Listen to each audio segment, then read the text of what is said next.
And then the waiting room is also off, so people can come. You don't have to worry about this.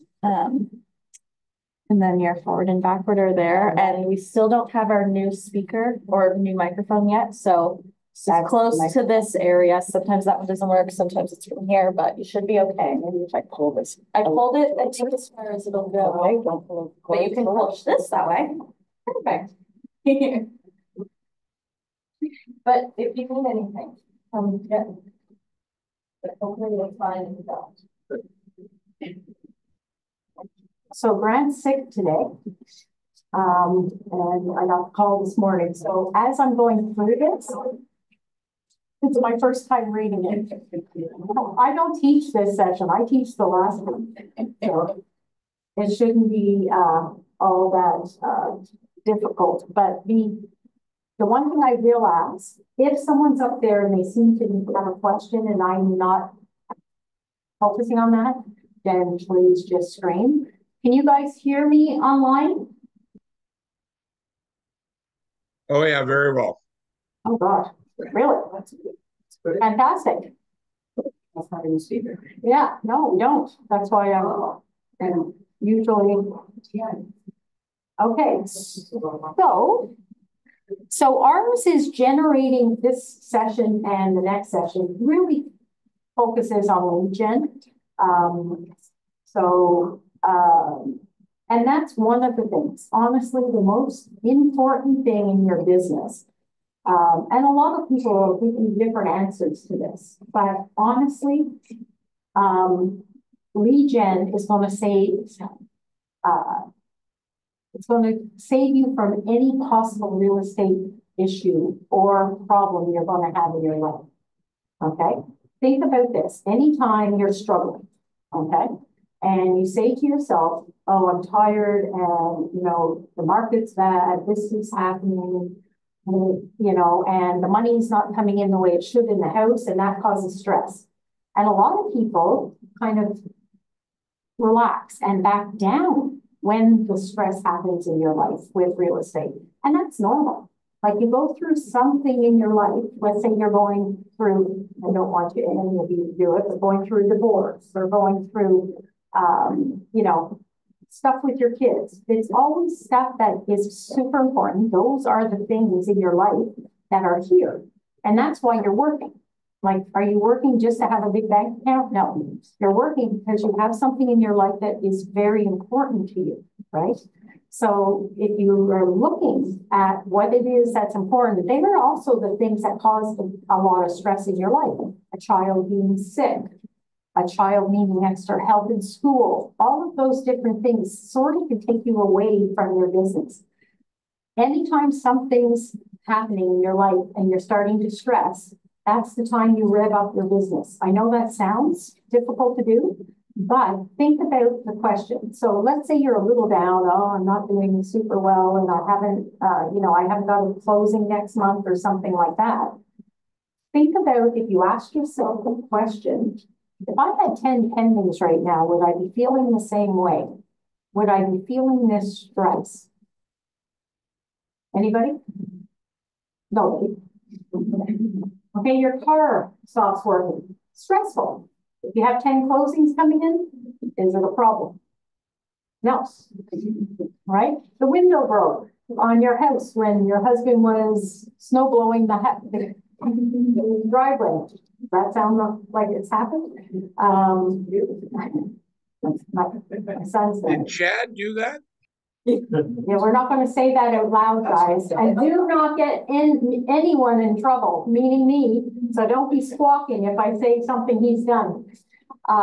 Yeah, so anything like that. If you have 10 pendings, are you going to stress about much? Yes, you know, you'll stress if you're getting divorced or something like that. But it will make it a lot easier to deal with everything if you always have those 10 pendings. How do you get 10 pendings consistently in your business? Up on board. Lead gen. Okay.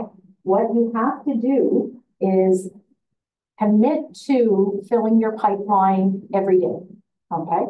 And I will show you something, and I'm assuming it's going to be in here, but if it's not, I will show it to you, that don't take your foot ever off the gas of lead generation, okay? Focus on it. Like say, from this time in the day to this time is only lead gen, and make sure you're not putting anything else in there. That's your most important thing to do. Okay, and lead gen. Everyone lead gens differently. There is probably 19, 20 different ways to lead gen. So you guys have some that you can just throw out at me?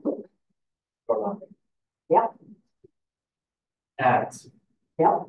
Only that is. Yep. be involved in your community. Yep. Announcements. Open houses. Anything else?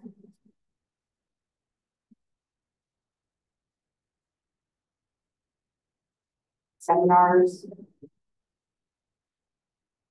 Career. Places. Holding events.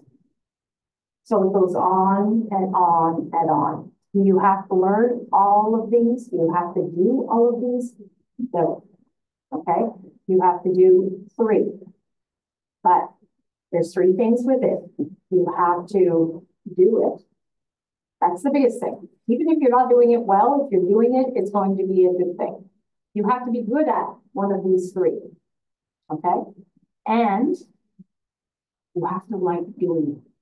So don't force yourself into something that you really don't like doing. Like if you're not the type of person that would like to meet all of your clients at an event, maybe a skating event or something like that. If that's not for you, try something else and see what you are the most comfortable with and what you're really good at doing. Okay. If you do that, you can write your check on your business every month. Okay, because it will automatically come into you. Okay, you also have to be super honest with yourself. Have I actually put in 1 or 2 hours of lead gen every day? And anyone in this room, and you guys are at all different levels of how long you've been in the business, can anyone say they're sitting down and doing 2 hours of lead gen? Okay. And I'm not putting my hand up, guys, because I was very seldom consistent. The one thing you can see when you've got mega agents, like people going crazy, they are so consistent at making sure they're doing their lead gen. What does lead gen do as well? It fills your pipeline. So think of a funnel. So you're putting leads into this funnel, and it works exactly the way it is. Think about filling your car up with oil. You have to put a certain amount of oil in the funnel in order to fill your gas tank or your oil tank, whatever it goes in a car. Same thing with if you're not putting your leads in the top of the funnel, your leads and lead gen will start coming down. And who makes it to the bottom? There's your sales. So what happens if you don't put anything in the top? How much oil are you getting in your car if you don't pour it in through the top of the funnel? That's your lead gen. Okay.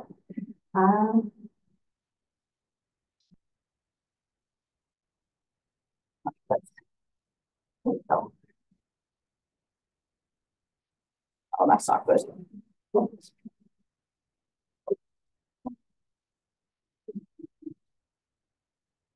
Which button? Happened that last week for last day. So you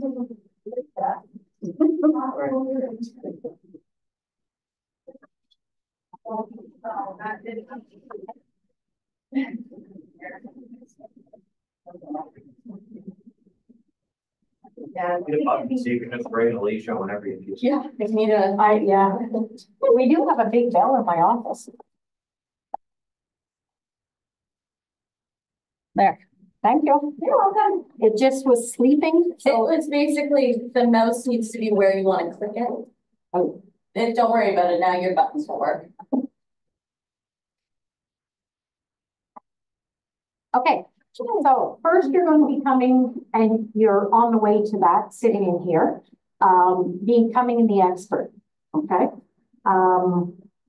Your business gets so much easier if you know exactly what you do. Again, we're taking the stress out of it. Just imagine, if you're not sure what you're doing, what are you going to be doing about that deal? Stressing, right? So take the stress out by learning everything you need to know to bring your business forward. Right? Lead generation, we just talked about that. Lead follow-up. This is something that a lot of people, even people that are really good at lead gen, they drop the ball with lead follow-up. And to be honest with you, it used to be a lot more difficult than it is now. Like if you think about lead gen follow-up now with command, it's automated. So even if it's not 100% totally what you want to do, you add in what you want to do to the stuff that happens automatic. Okay, who can name some stuff in command that you can do automatic? Smart plans. Yep.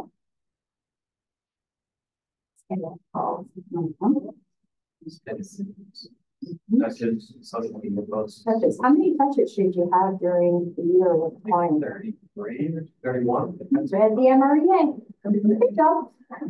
33, and that sounds daunting. When I did it, it was like if you touched your clients every 2 months, that was huge. When we got to KW, it was like 33 times. Are they crazy? But think about command. Just putting them people on a community watch thing. That's 24 times if you do it every 2 weeks. Their birthday, 23. Their anniversary of the house, 24. And all you're doing is setting that up when you put them in, and it will happen automatically. And I love the idea of having a smart plan, even if you find one that's in command, and it may be 10 different weeks.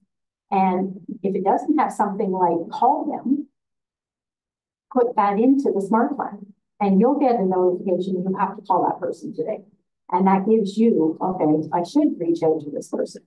Because the one biggest thing that buyers or sellers say is what disappointed them about their deal was they were friends with, they thought, with their agent until they closed, and then they disappeared. And you want to know the worst feeling in the world? These people are going to be rebuying or reselling in the next 5 to 7 years. And this is where it gets really painful when it's in your area. All of a sudden, you come into your door in the morning and your next door neighbor has it listed with somebody else.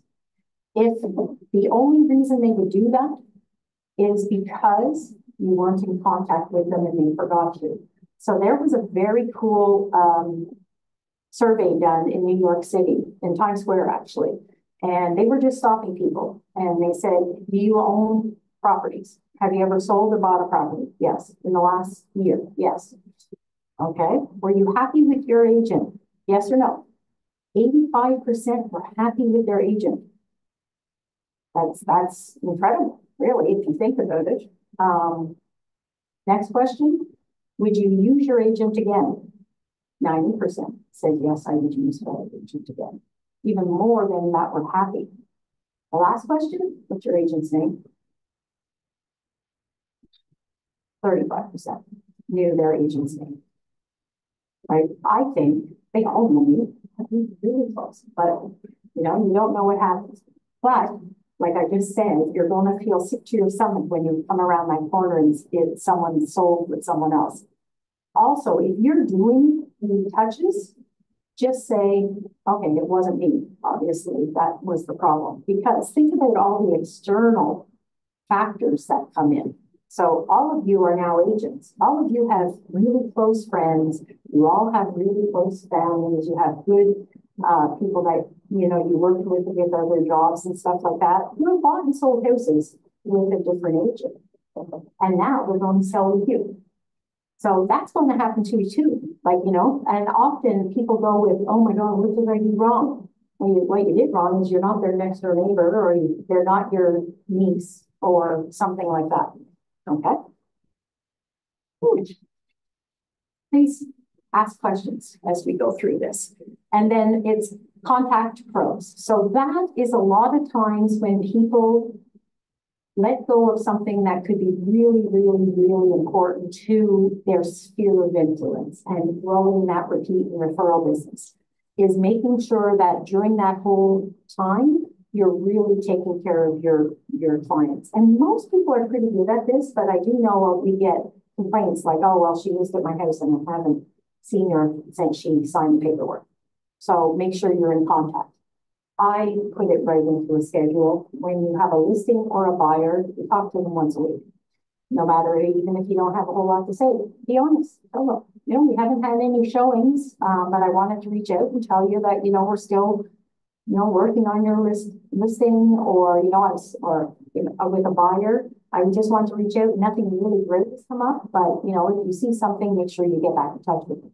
So you're not losing that contact with them.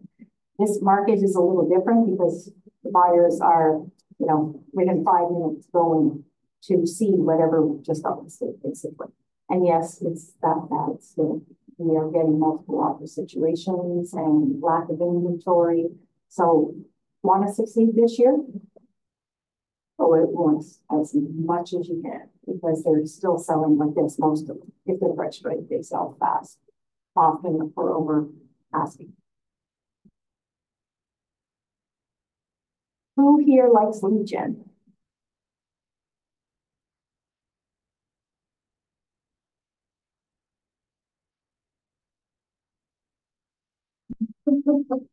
Anybody? You must like some of it. Do you like talking to people?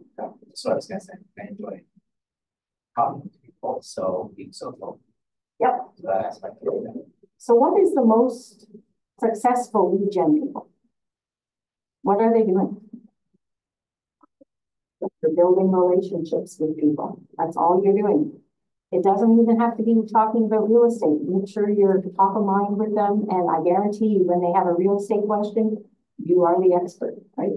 So they're going to be talking to you, but having those nice little conversations. If you're not sure what to do and you're not getting a lot of lead gen in at one point, go to the shopping center.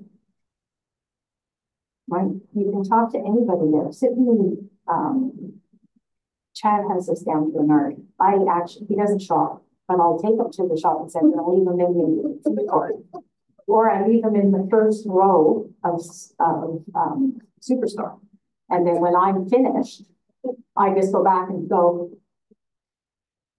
because he'll just talk to people. He knows everybody. I don't know if he told you, we hit a pothole on New Year's Day as we were going to drive my daughter to the airport. And it blew 2 tires in the pothole and flew to the side of the road to get off, and a policeman came right up behind us with his lights on, which we figured now was because we seen a police car farther up with his lights on, and we got out and both our tires were gone. But as soon as the policeman got out of the car, oh, hi, Jared. But I don't know if I should say this because it's probably shouldn't have done it, but it wasn't him, it was the other guy. They took my daughter to the airport. That would only happen in Nova Scotia. I promise you. Okay, who doesn't have time for lead gen?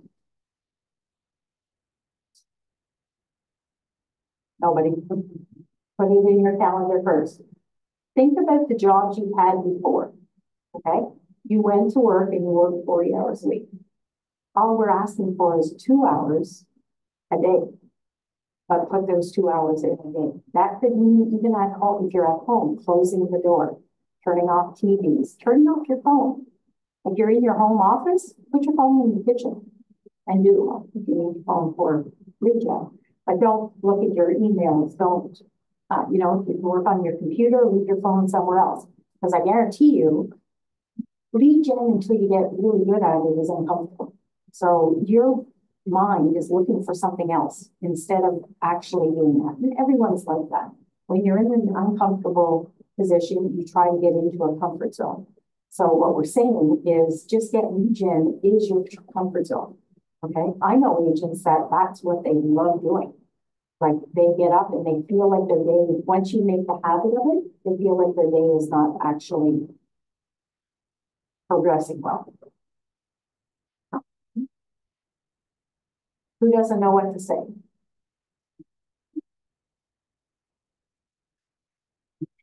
Okay, it's tough. And that will come with experience. It will also come with practice. So scripting. You can find scripts online. Just Google whatever you're trying to do with a script. The other thing that we look like we're going to start up is script time. And it'll be like a certain time every day in the office. And you'll be practicing with a script person. And I would suggest this now, having have somebody that's working with you that you're both going to keep your, both of you will help to make sure you're consistent with everything you're doing and doing scripts. So like, you know, people laugh at it, but in real estate, it's ring, ring, ring. Oh, hi, how are you? And you do it together. So you get good at it. And then lead gen and talking to people is so much easier because it will just flow. And that's where the experience comes from. So starting out, it's tough, right? So practice it. Anything is much better. Like you can be an NHL hockey player if you practice every day, right? Same with real estate. Practice what you need to have happen each of the time. Okay. What does training do for you? Because the next one that comes up is, I'm afraid. It's in mine. Who's afraid of making a mistake? I guarantee you everyone in here is, I'm afraid of making mistakes. And how can you fix that? Learn and be the expert. Okay, it'll be so much easier. The nerves are gone. Like writing an offer for someone that's been doing it for 10 years is nothing. I know when you first start, it's like, oh God, I hope I did that right. And that's where handing it to your mentor and making sure it'll give you a different type of, it'll stop you from not getting in trouble, having your mentor and having them check things, but it'll also make you a lot more confident. Because if you're not sure you did everything right, you can be assured your mentor did it. So when you go in and go, here's my offer, or you go, I sent my offer, you know it's right, which gives you a different type of confidence, okay? Just think about the agents, because I know that, and you will see this when you're getting offers from other people. They're scared. And honestly, I don't like saying it, but experienced agents play with that. Like I know agents that will say, how long have you been in the business? After they ask a question. So they've asked you a question, you've answered it, and their next response is, how long have you been in the business? All they're doing is shaking you, right? And the one thing I know is I've had calls from people I've worked with in the past that are at other companies and said, what are you guys doing over there? And one of them was hilarious when he owned the last company I was with. And he phoned me and he said, I don't know who this agent is. And I said, oh, was there a problem? Because that's usually when I get phone calls. He goes, no, not at all. He was really good. He did really good paperwork. He did this, he did that. And I said, okay.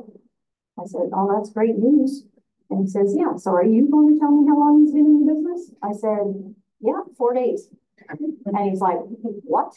I said, 4 days. But you didn't see his broker team, his mentor, or his coach, right?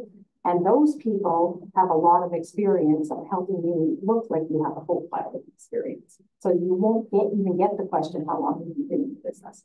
And that's a question I personally would not answer. So far, so good?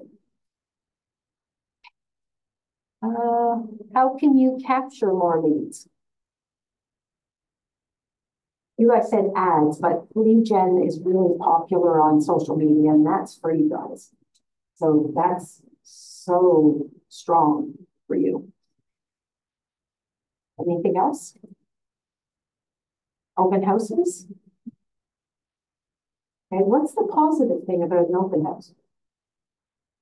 And a second question, do you think you're ever going to sell a house, that house, at an open house?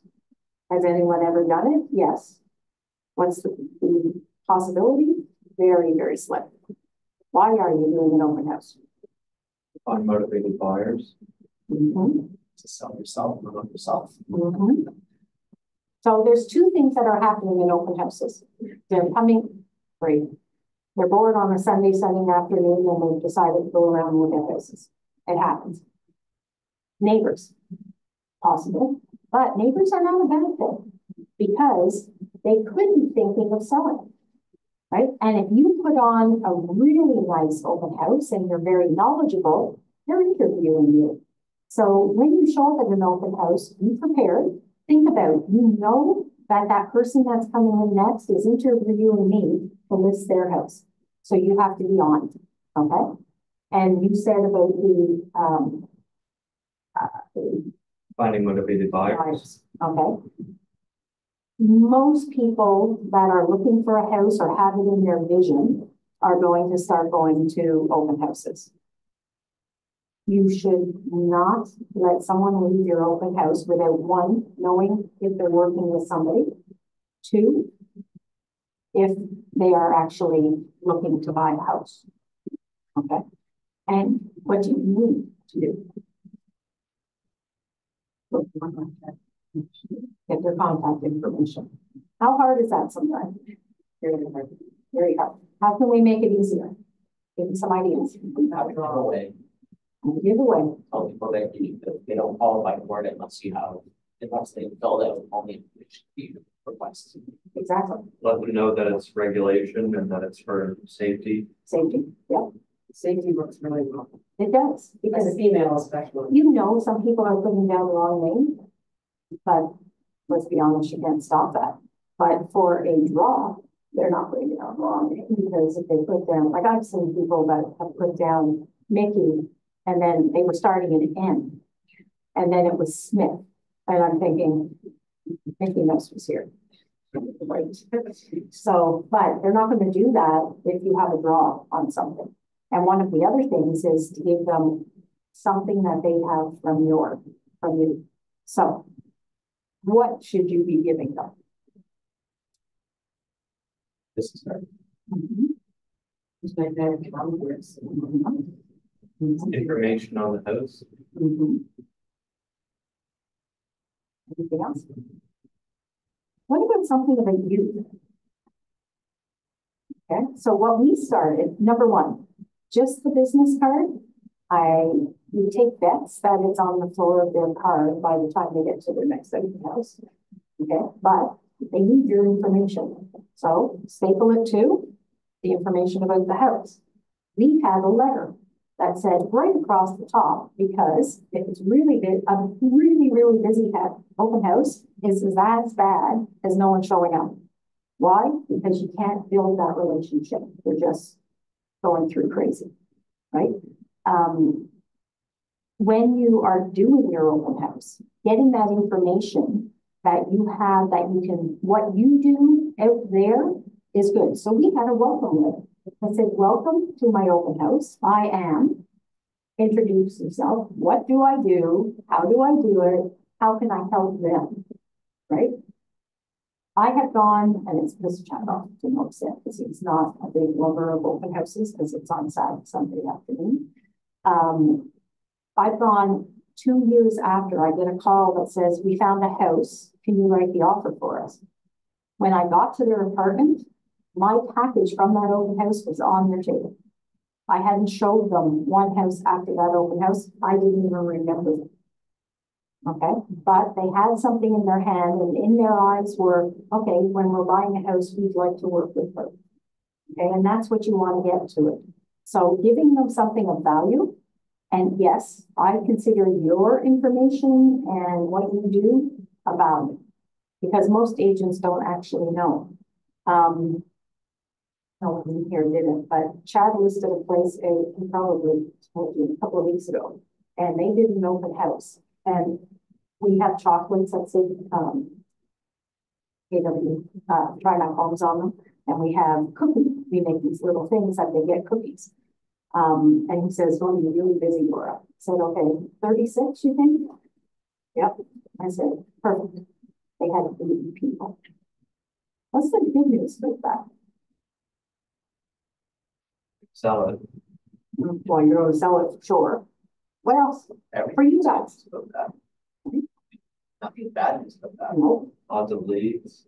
Well, If you all sign in. there's 80 people with their guys that are going to be buying a house in the spring.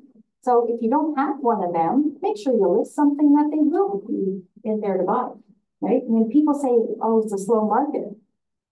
8 people in an open house is not a slow market. It's a market that we don't have the proper inventory for, right? They're out there and they're looking hard. I think they got a lot of offers on this property too. The highest I've heard in the office is 37 on one property. So, you know, yes, that could be you coming in here and lining up offers all over the desk because it's hard to actually deal with as well.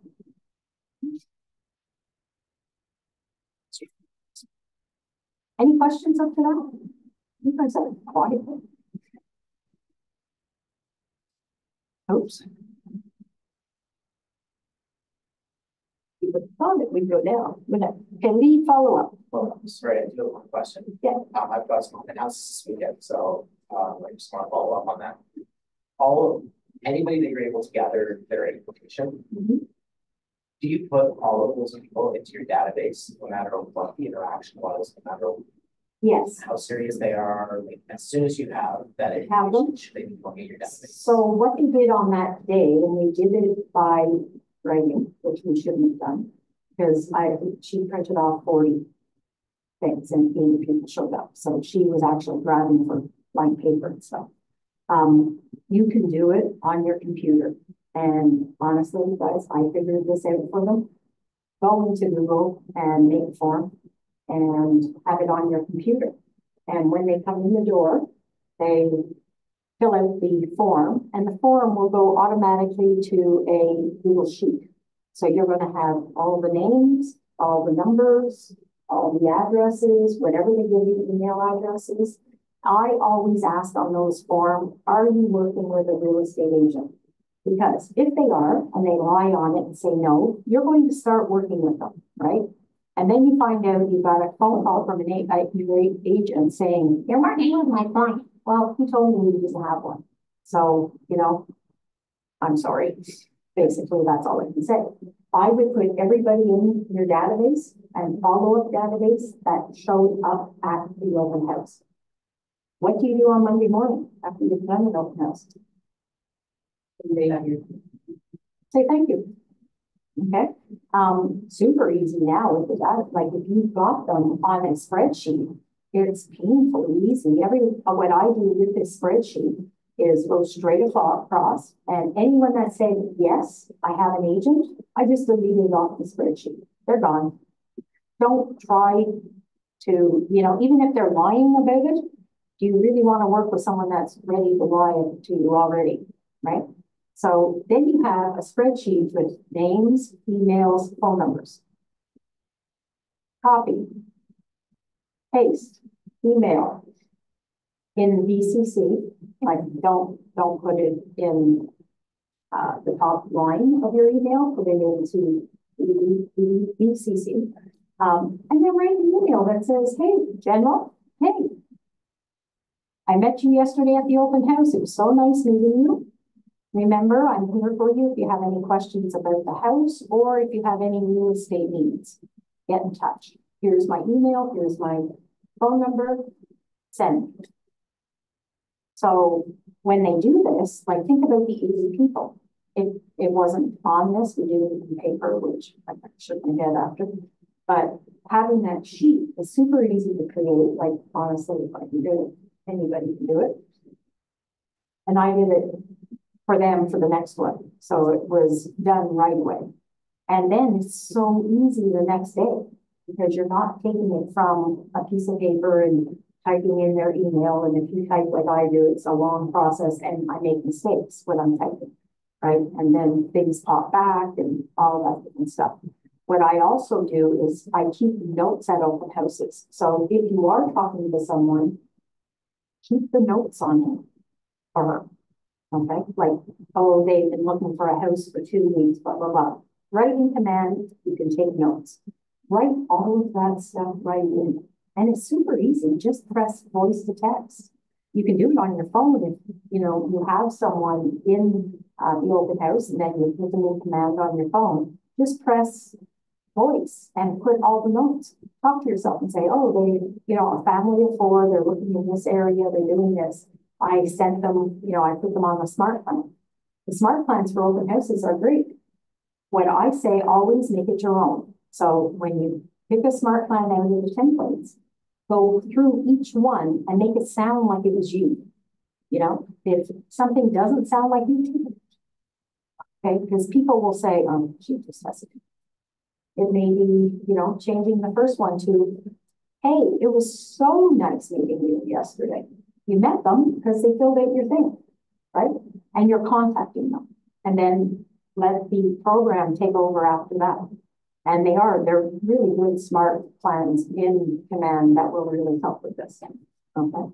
So your answer, that was a long answer, is I put everybody in. I also rate them. And we do A, B, C. Okay, so A's are the people that are going to buy a house from you. B's are someone that was really good to work with and you think they're going to buy a house probably in the next 3 to 4 months. The other ones are, I'm going to drip on them, and if something happens, something happens. So who are you taking the best care of in follow-ups? A's. Right? You will also find in your database, you have A's. And those are people that hell will freeze over before they go to another agent. Okay, and those agents, you really, really, really have to take good care of. Okay, those are the ones that if they send you a referral, you send them a gift. If you're going for lunch, you just go for lunch, you don't talk about real estate, you just do something nice for them. Because the one thing I have learned in my position, it's amazing. The highest agents, I had one, I know her personally, I don't think she would have done this. She says, nobody ever calls me, Laura, to go for lunch. And when I took the bill, and she had soup, and she just looked at me and her eyes were tearing up. She says, no one's ever paid for my lunch because they expect her to pay because she makes so much money. So it meant something. So you do the same thing with your clients. Get consistent with that too. So like one of the things we did was anyone that gave us a referral, they got a hospital Cineplex card to go out to a movie and get popcorn, right? I think at the time it's a little bit more expensive now, but I think 31. Yeah, 31. It used to be 25. So think about it. And we did it long before they bought a house from us, like the referral, they got that right away.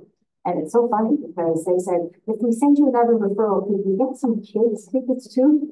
So the next time it was like they had 4 kids. So instead of handing them the couple one, we handed them 4 individuals because they wanted to bring their kids with them. And then, we meet them and people laughed at it. It's like, we really need a date night. I'll go through my phone and see who's thinking of selling a house. I'm like, okay, perfect. $25 for a lead like that is good.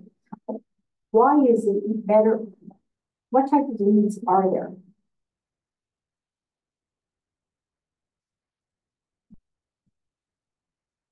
I mean, like hot leads, warm leads. Yeah, cold leads. So lead generation has different types of lead gen in that sense too. So you have hot leads, you have warm leads, you have cold leads. What are your hot leads? A's. We were talking about. A's, someone that you know is moving, like no matter what, they are moving. What else? Repeat. Yeah, somebody who's reached out to you. Yeah. Correct. So easily, let's say you're at the open house this weekend, and in the open house, you put them all onto your lead gen, the people that are there, and you can, maybe they ignored you at the open house, so you may put them a little lower in your system. But then they reach out to you to ask the question. Move them up to that lead, right? Because, okay, they are interested in real estate. They're interested in me. How do I make them a hot lead? And those are the ones you work with regularly. The follow-up, making sure that you are following up because, and you do, command makes this so easy. You may have done what I used to do. Monday morning was sitting down at my desk and writing out cards and writing out little thank you cards to say thank you for coming to my open house. So now that used to take me hours, especially if I had a good open house. Now, copy, paste, email, send.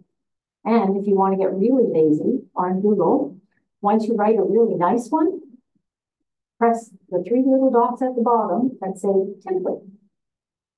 And just don't put the person's name in because you will forget to change the name. So just put hi, and then you can change them for each person.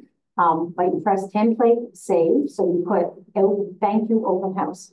So the next weekend when you go to the house, on Monday morning, copy your emails, take your template, and press send.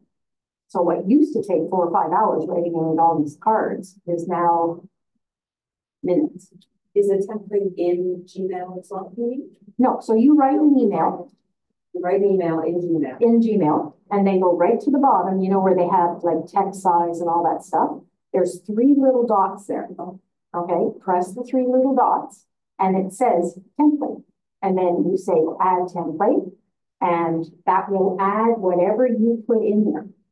Okay. So the next time when you're writing an email, you just go down to the 3 dots and pick the template that you've already picked. Okay. Makes it really nice because there are things that you do again and again, right? It could be that letter. So it works the same way. Okay. Any questions up to there? Okay. At what point should we qualify the buyer?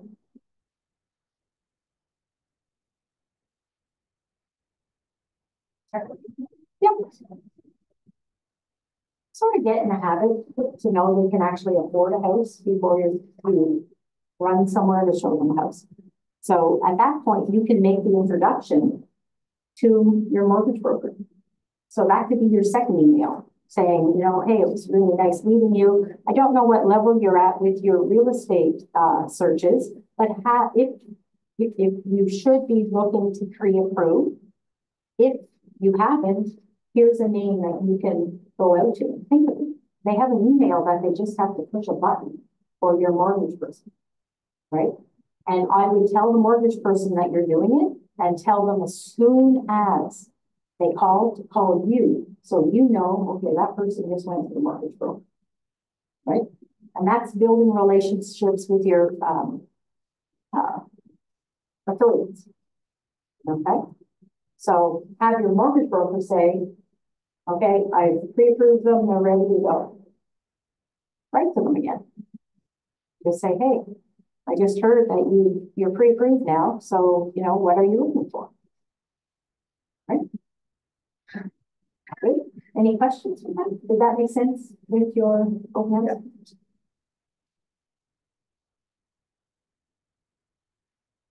No other questions? Any questions up there? Are you guys hearing me okay still? Not too bad. Not really great? Well, it's just a little muffled at sometimes, but you know, I put in earbuds and that helped, but I'm still stuck on the price to go to a show. That's really cheap. Good God. We didn't have any coupons because we keep coupons at our house. And we went to a movie with 3 of our kids. And for some reason, even the ones that are like doctors, we still end up paying for when we take them out. And well, I'm thinking that you'd have to send them to a mortgage broker to get them to afford to take their family to a show. Yep. I think it cost Chad and I for 5 people, $160 or $170. We paid $7 for a Diet Coke. Good God. This is the mother that used to bring a bag, a big purse with me into the cinema before. So we just didn't do it. But the coupons, you get 2 movies, you get a big thing of popcorn and 2 drinks for $31 now. 32, I think. Yeah, which is really cheap compared to going there and just saying, I want to see a movie. So, and we It's a have good idea. we have a good, scene points. So I buy things, goes on the scene points, and Carter actually has my card. So, it's like, you need money for the movie? I don't. But I'm thinking, I put it on and you spend it. There's only one left now. Okay, any other questions about anything like that? Okay, are there different types of pre-qualifying with brokers? This is a question you can ask your client. How can you know if it's a soft approval or a hard or strong approval? You can ask one question to the client. Are you saying some approvals are not all? We're going to ask a question. That's wrong. Exactly. You ask your client, did you send all of your paperwork to the broker? Did you approve a credit check? Because if they credit check, they're approved, right? If they don't credit check, they may have a really good income. So some banks and some brokers only ask questions. And they only do the pre-approval once they actually put an offer in. So that's what I call a bad pre-approval. And the question is easy. Did they, ask you questions? Did you give them some documentation? And did you approve them to do a credit check? And you'll get to know the ones that do it, like Premier. The only thing that's not approved by the time you have your approval is the house that they're going to buy. So that's a very good pre-approval. So you know what that person's looking for. Like, I was in a car dealership yesterday and we were talking, the guy was saying he bought a house, but he spent like $1,200 to find out that it had water underneath the subfloor. That everyone knew except him. He also found out at that point he wasn't actually pre-approved. So he was pre-approved with all the documentation or the words that he said, but they had never done a credit check. His credit was fine, but they never asked how long he was working at his job. So he was relatively new at the job and he needed more. It was a commission job. He had good salary, but he was pre-approved to $550. But he had only been without doing this for 8 months, and banks are only need 2 years if you're on commission. Okay, most banks. Okay, let's move over into transacting your business. So when it says win with buyers and win with sellers, that's just that's your business. You're going to be working with buyers and sellers. You're going to win with them, right? As a newer agent, you're probably going to be working more with buyers, right? But why do we always sort of stress, try to shift over into listings as well? Why do you think listings are important? Or one of the biggest reasons. So you get more buyers. Exactly. So they know when you have a buyer, on average, you're going to have one transaction. I think it's 1.3 transactions. So it's very close to one, but say one. With a listing, the average is 3 to 5 different transactions you're going to do because of that listing.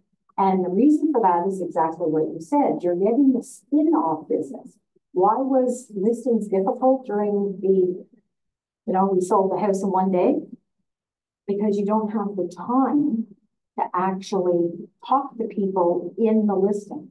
You don't have buyers calling for information because it's sold way too fast. So a lot of our agents now have systems in place. So they'll list the house on a Friday, but they already have an open house booked for Friday night.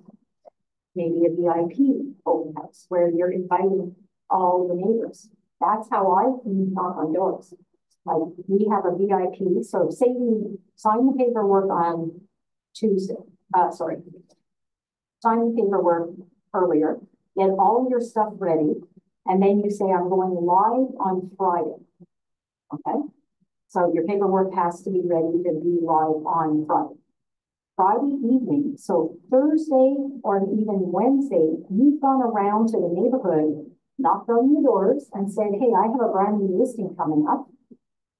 We are going to have a VIP open house on Friday for all of the neighbors. And I'm doing this because I'm going to them with, here's an invitation, make a nice little invitation. And say, we're having this. They come on Friday night, ask them to bring friends who love that area, because everyone that lives there loves the area. Come down, you can meet some of your neighbors and you can see, you know, what the house looks like. So if you're selling, and a lot of the people will actually go down to see and they're interviewing you with them. So I did this on a really nice street, like I think it was $1,200,000. And the night at the open house, there was a few houses on the street for sale. The guy said to me, do you list other houses? Yeah. I could do that. He says, well, we're listed right now. I said, well, I can't actually talk to you about your property until, you know, you're not listed anymore or you after you sold the house. And he says, okay.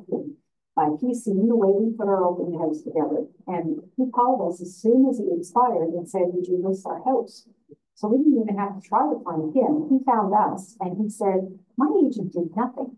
You knocked on doors to invite them to the house that you listed.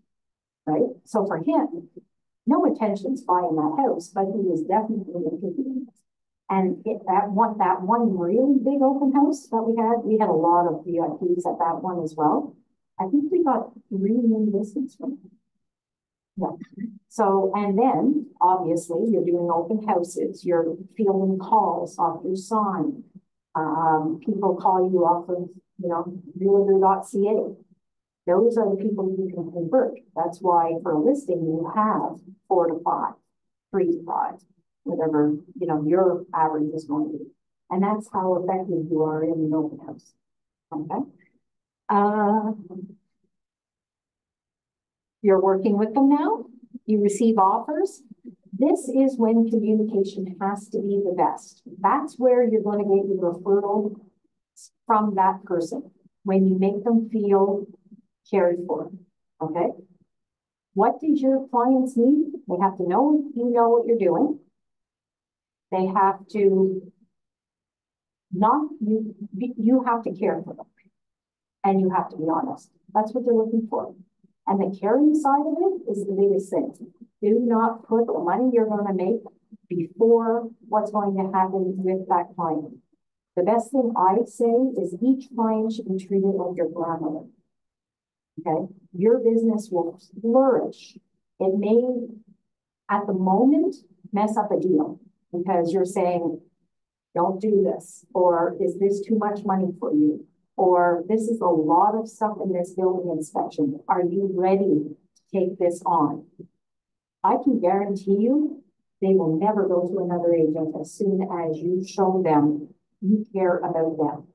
And I always say, if you wouldn't do it to your grandmother, don't do it to your client. Okay? Negotiating offers. This is a weird market, guys. We really aren't negotiating a whole lot yet. There's some houses, like if they've been on the market. But other than that, in the last few years, it's like, how much do you want to give for this house? Go as high as you can because there's multiple office situations. That's the negotiations, right? But this will shift and you'll be back into negotiating. Take as many courses you can about negotiating, because the better you are at negotiating, the better referrals are going to be for you. Okay?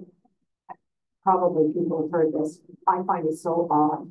Chad actually charges his family 5%. Not our kids, but our family. His family. I don't have anything. So, and people look at him like, and I can honestly tell you his brothers are the cheapest people in the world. And he tells them, if I don't get you close to $10,000 more than we're expecting, you don't have to pay to me. He always does. And they are super happy to pay him this full 5%.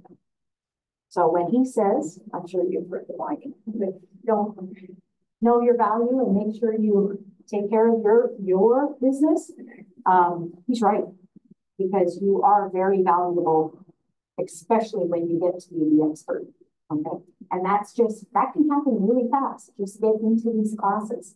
and learn everything you could possibly learn about real estate. Okay? After you negotiate your firm, communicate with them because they're still in panic mode about moving. Okay? Call them and just say, hey, how's everything going with the organization? And make sure that they're doing all the things that they have to do, like calling, Nova Scotia Power to turn on the power or turn off the power with whichever side you are, and have that stuff ready for them. A phone call is so nice, or even now a text like, hey, I'm just making sure that you reached out to Nova Scotia Power, because it's going to happen. One of your clients is going to, the day after they move in, say, our power went off. Would you open an account with Nova Scotia Power? Right? Especially clients from away, they don't always know the process and who the utilities are. Right.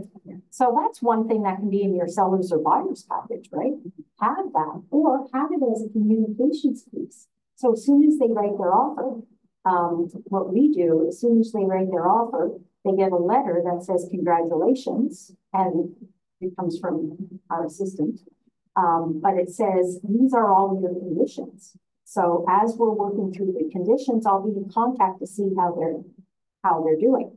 But start your conditions, basically. These are the things you have, even for sellers, these are the things we need from you to give to the buyers. And have it all like written right out that this is what you need to do. Because guaranteed at closing, they're going to say, we didn't tell you that. Right? And then keep in contact. Make that little, do a text that says, hey, just heard the inspection really went well. Congratulations. Or obviously you have to deal with stuff. Walking them through all of those pieces is super important, because that's where you are building your rapport with them. Okay. And that's what's going to be giving you the repeat referral. Okay. We're at close. Again, make sure they know everything they have to do for the close. And again, like having a list, I obviously like lists. That doesn't like lists, but it's my list. But it's so easy. You just send it out and say on closing day, make sure, it looks like this, do that. Because the ones that don't close properly, you'll walk in with your buyers and all the garbage will still be there. Explain to your listing that this is what this has to look like when the close comes, because you're not sold until they finish that closing inspection. And if you've left all kinds of stuff around, or if there's garbage on the property, or it's really not clean. So we say broom clean. Broom clean means something different to every different buyer and seller. Okay. Sometimes you have a buyer that you beat off the floors when they walk in. Other times it's like you see the face and it's like, I have a big cleaning to do here. So having it present the best it can for the day of closing is huge. It's up to you to explain that to your sellers. You know what the buyers are already like, because if they're nitty-gritty through the whole thing, they're going to be really bad on closing too. So warn your sellers about it and get the house prepared nicely for them. Agents, and I've seen it, we've done it a couple of times with bigger properties, but tell them to leave a plant that they're not taking with them, or a bottle of wine in the fridge that says, I hope you enjoy our house as much as we did. Something small like that actually, if they're going to come back for $40 because there was a bicycle accidentally left in the backyard that has to be thrown out, you're not going back. Right? So making sure that the transaction part is very smooth, because that's where your repeat referral business comes from. Okay. Plan for the future. What does that mean? Are you planning for their future and how they're renovating and doing all kinds of stuff like that? Well, you're planning for your future. That means get everything in place that you're going to be contacting these people constantly, because they love you at that moment. That's when you ask for referrals, right? If they haven't heard from you for a year, calling them saying, hey, I just wanted to make sure you're still getting my name out, because you're not doing something for them. You're asking them always to do something for you. Okay. Good. Any questions? Is that in your book? The next one? I should have yours. Yep. Okay, so lead generate, capture, and convert appointments, present to the buyer and seller. Show buyers and market sellers, write and negotiate contracts, coordinate and sale to closing, manage the money. That's your job, guys. What's the problem is when you leave out one of those. So number one, we've already said, is your number one job. Okay, that's what's going to give you your business. Number 6, we are the only company in real estate that teaches you number 6, and that's managing your money. Are you spending? You could be making a massive amount of money, and I know agents in this city that are making $300,000, $400,000, $500,000, and they have nothing in their bank account. You don't have that in your right? I don't see it. Okay. I think you saw this, right? Yeah. It's on the second page. Yeah. Well, but wait, Thank you. Sorry, I thought we were part of it. Okay, managing your money. Take our courses, guys. Erin gives a really good course about how to keep your expenses in track, how to track your expenses for the government. Most people at one point or another, as a real estate agent, gets in trouble with the government. They're not nice people. You really have to keep them happy. So make sure you're doing the stuff all the way through. Also, managing it so the future is coming up, okay? You don't have a retirement plan other than profit share. I shouldn't say you don't have. KW, you do. But real estate agents do not have a pension at the end of this, right? So you can be working, and if you're spending as you're working constantly, there's no life for retirement. Retirement is, and I'll be very honest with you guys, Chad and I were going to retire when we died before we got to KW. Okay, because it's so hard. You know, we all have lives that can be really expensive. But knowing how to build that wealth right from day one changes your world. Like, we have a plan now. Our profit share is probably 2/3 of the way getting to what we need as an income coming in when we retire. And that's only after 5 years. Anyone here not thinking they're going to be in real estate in 5 years? Nope, no, I'm still here, right? So start putting those things into place. Have a financial advisor. Have an accountant. It's shocking what accountants can actually do to your taxes. And it's, you know, you just look at them like, I know I've looked at her saying, are you sure this is okay? Like, if the government comes back at us? Yeah, everything's there. It's kind of like, okay. You know, you're thinking you're paying $150,000 in taxes, and the accountants can get it down to like 50. Scared me to death. Because I don't think myself in trouble. But yeah, have those professionals in your life when you can. They really do help. The financial advisor, we bring them in to talk to them. How can you save? Have the money to start investing. Everything Barry Keller teaches will say wealth building is making your money work for you instead of you working for you. Does that make sense? So you will be able to get to a point where your life is actually being funded because of the investments that you've made. That could be homes, that could be investment properties, that can be your profit share, that can be investments in stocks. Whatever it is, that money is now working for you, and it's going to work for you so you don't have to actually be right there. Okay, making an introduction for profit share. Really, you can do this with someone you've never met, and for the rest of your life, you can be getting profit share from them. I don't know, I think he's worth talking to and building a relationship with, right? We are going to have a lot of courses this year on profit share and how can you start doing this. Why? We're going to have a big party. We are number 9 in the company in January for profit share. Yes, that's up against Toronto, Vancouver, New York City, everywhere. We're number 9 in the world, in the world. And that's really weird because we always do well. Like last year we were 13th, but January, February, March, really the low end of everything because of our winterization. Like our January was fabulous, guys. There's people out there right now. So, you know, it was shocking to us a little bit. It's our highest January ever since it opened. Yeah. So now the bad news. When I talk to all my team leaders, they are putting massive amounts of money into their agents' profit share. Our agents are not taking care of it the way they should. They're not putting this into their business plan. Okay, it is a business plan. You can say, I want to be making $100,000 in 10 years. That will take me into retirement, right? What do you have to do? You have to go on a vacation. That's pretty good. You know, how do I keep my profit share going? Patience. That's easy, right? Because it's going to continuously come to you and it's something you'll protect your family with.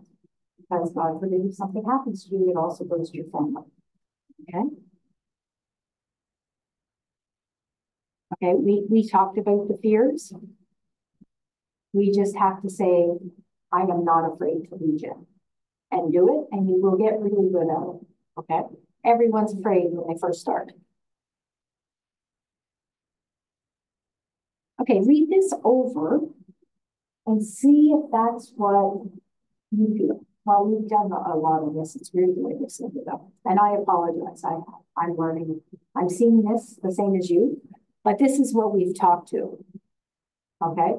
Making sure you're the expert, making sure you know what to say, making sure if you make a mistake, first of all, we have the strongest brokers in the world. Everyone's going to make some mistakes. Don't be afraid of making them. We'll help you get through it if you make a mistake. So just go out and do it and be the expert so you're not making mistakes. Okay? And don't be afraid of it. Okay, what does this represent, do you think?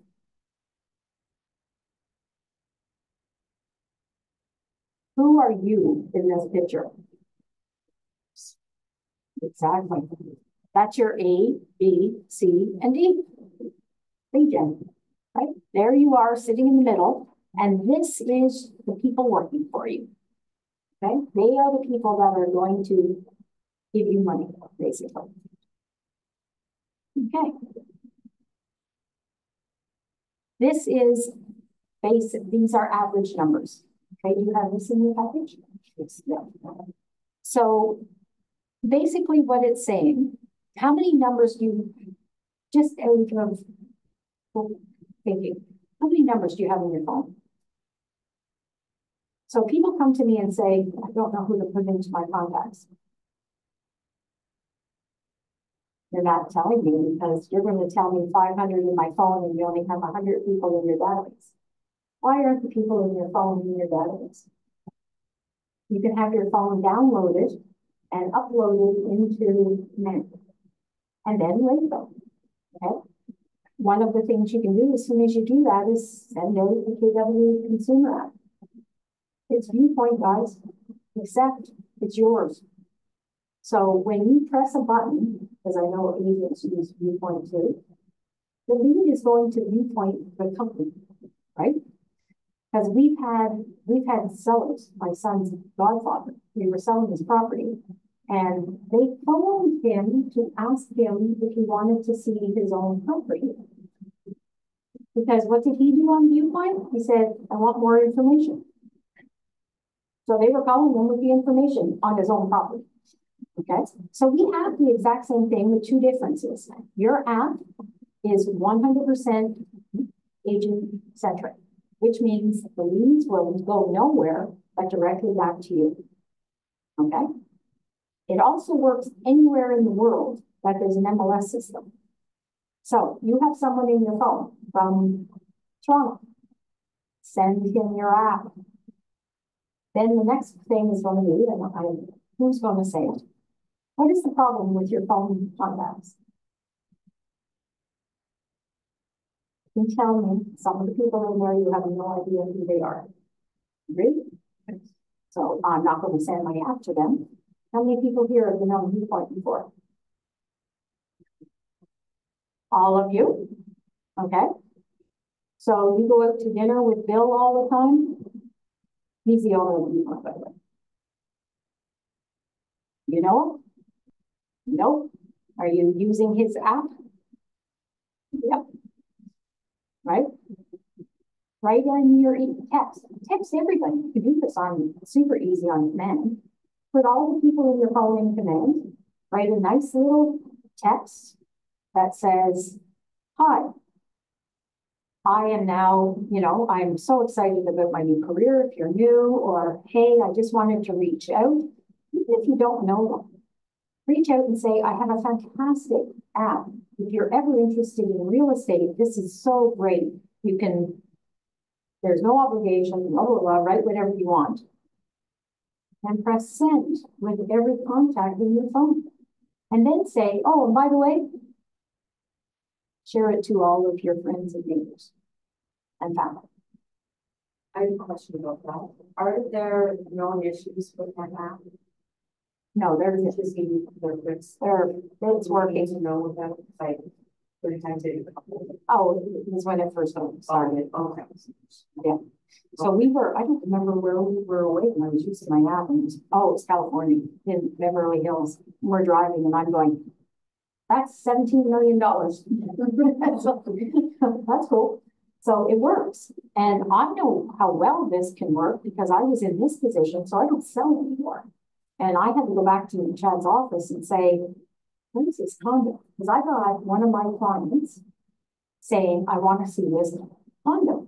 And I thought, I don't even know what this is. So I went to him and he says, oh, it's in Florida. And it's like, so I called her, like, she's a good friend. I said, where are you? And she says, I'm in Florida. And I said, okay. I said, I just got a text saying you want to see a condo. She goes, yeah, I'm standing right in front of it. She says, but their office isn't open today. I said, okay, well, give me 5 minutes. I said, you want to see it? He goes, yeah. So I called KW. I didn't even go through the app. I called closest KW office in Clearwater. And I said, whoever answered the phone, I said, any agents there that can go and show a condo today? And he says, I can. And he reached out to her. This was about 2 o'clock in the afternoon. At 6 o'clock that evening, she called me and said, Laura, I bought a condo. I made $5,000. Where can we get more information on the utility of the app and how to use it? Practice. You can go into it once it's downloaded onto your phone. But how do we personalize it for? You share it from your own app. Okay, so go into your app and you'll see it said there's a share button. Like command app or No, I guess, yeah, you can probably use it there on is a shareable. in command as well. I do it from my phone. Okay. Just download it from like the app store or whatever. Yeah. You know how you download apps? Yeah. You can get it there.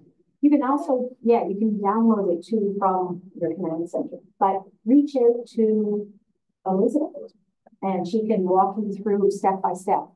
Don't waste a lot of time if you're having trouble figuring something out.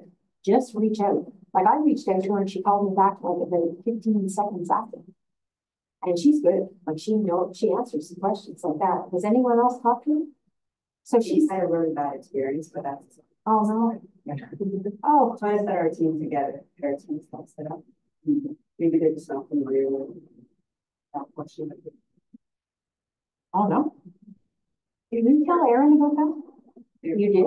Okay, perfect. Was that the person who's taking over? Yes, yeah, it's a whole company that's taking over.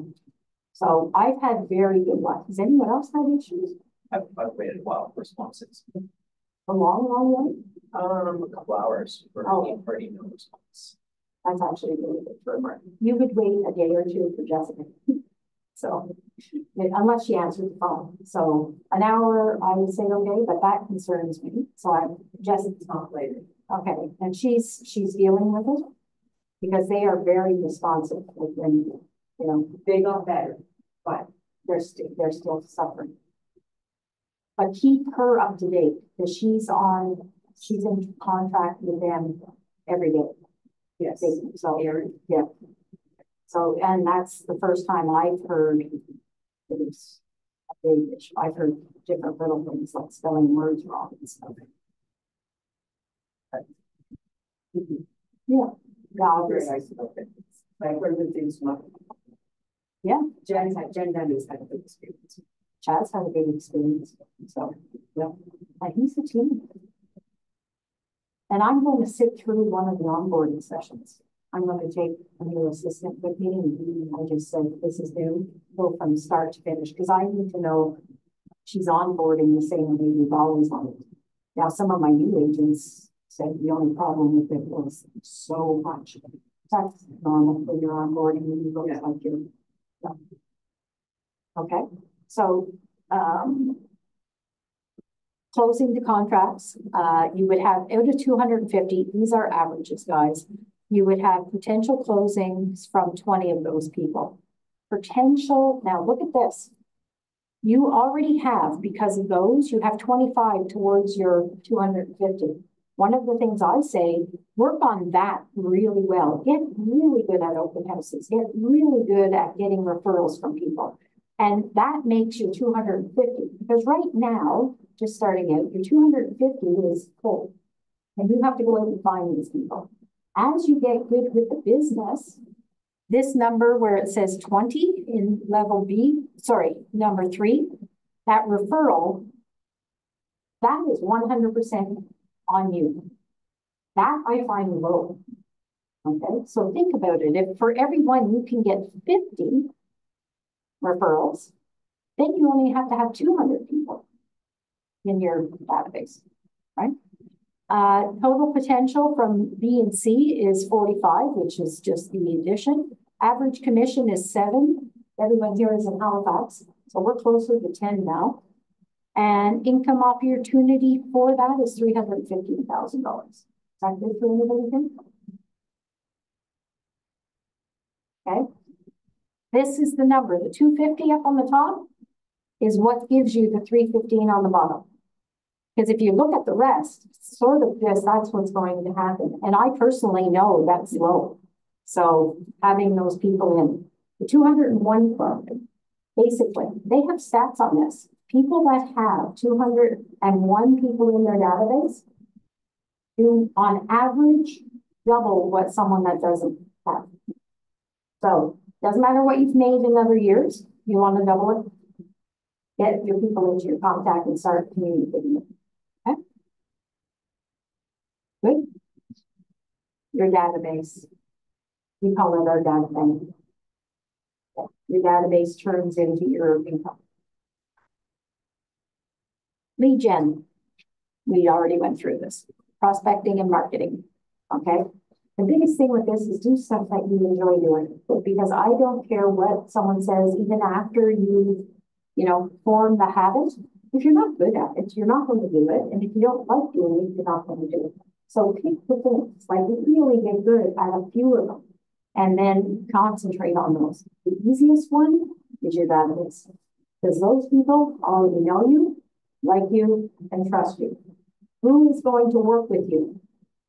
People that know you, like you, and trust you, right? So everybody, your goal with everyone you work with is to get those 3 things with them: liking you, knowing you, and trusting you.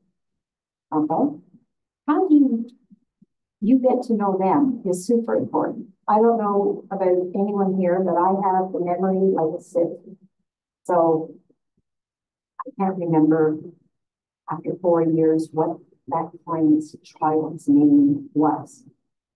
I can tell you, I do know the client's name as soon as I open my database and I see kids' names, age, dog's name, and communication. Facebook, comment on things. Your kid just had, let's say you sold a house to them 5 years ago, and it was a newborn baby.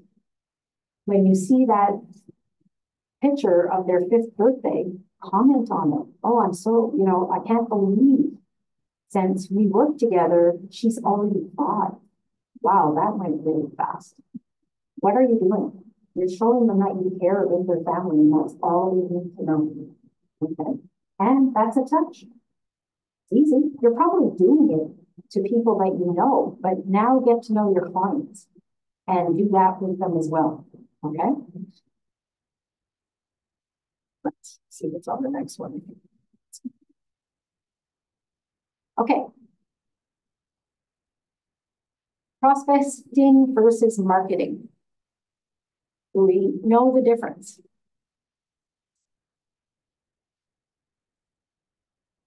The big one here is that first word, money.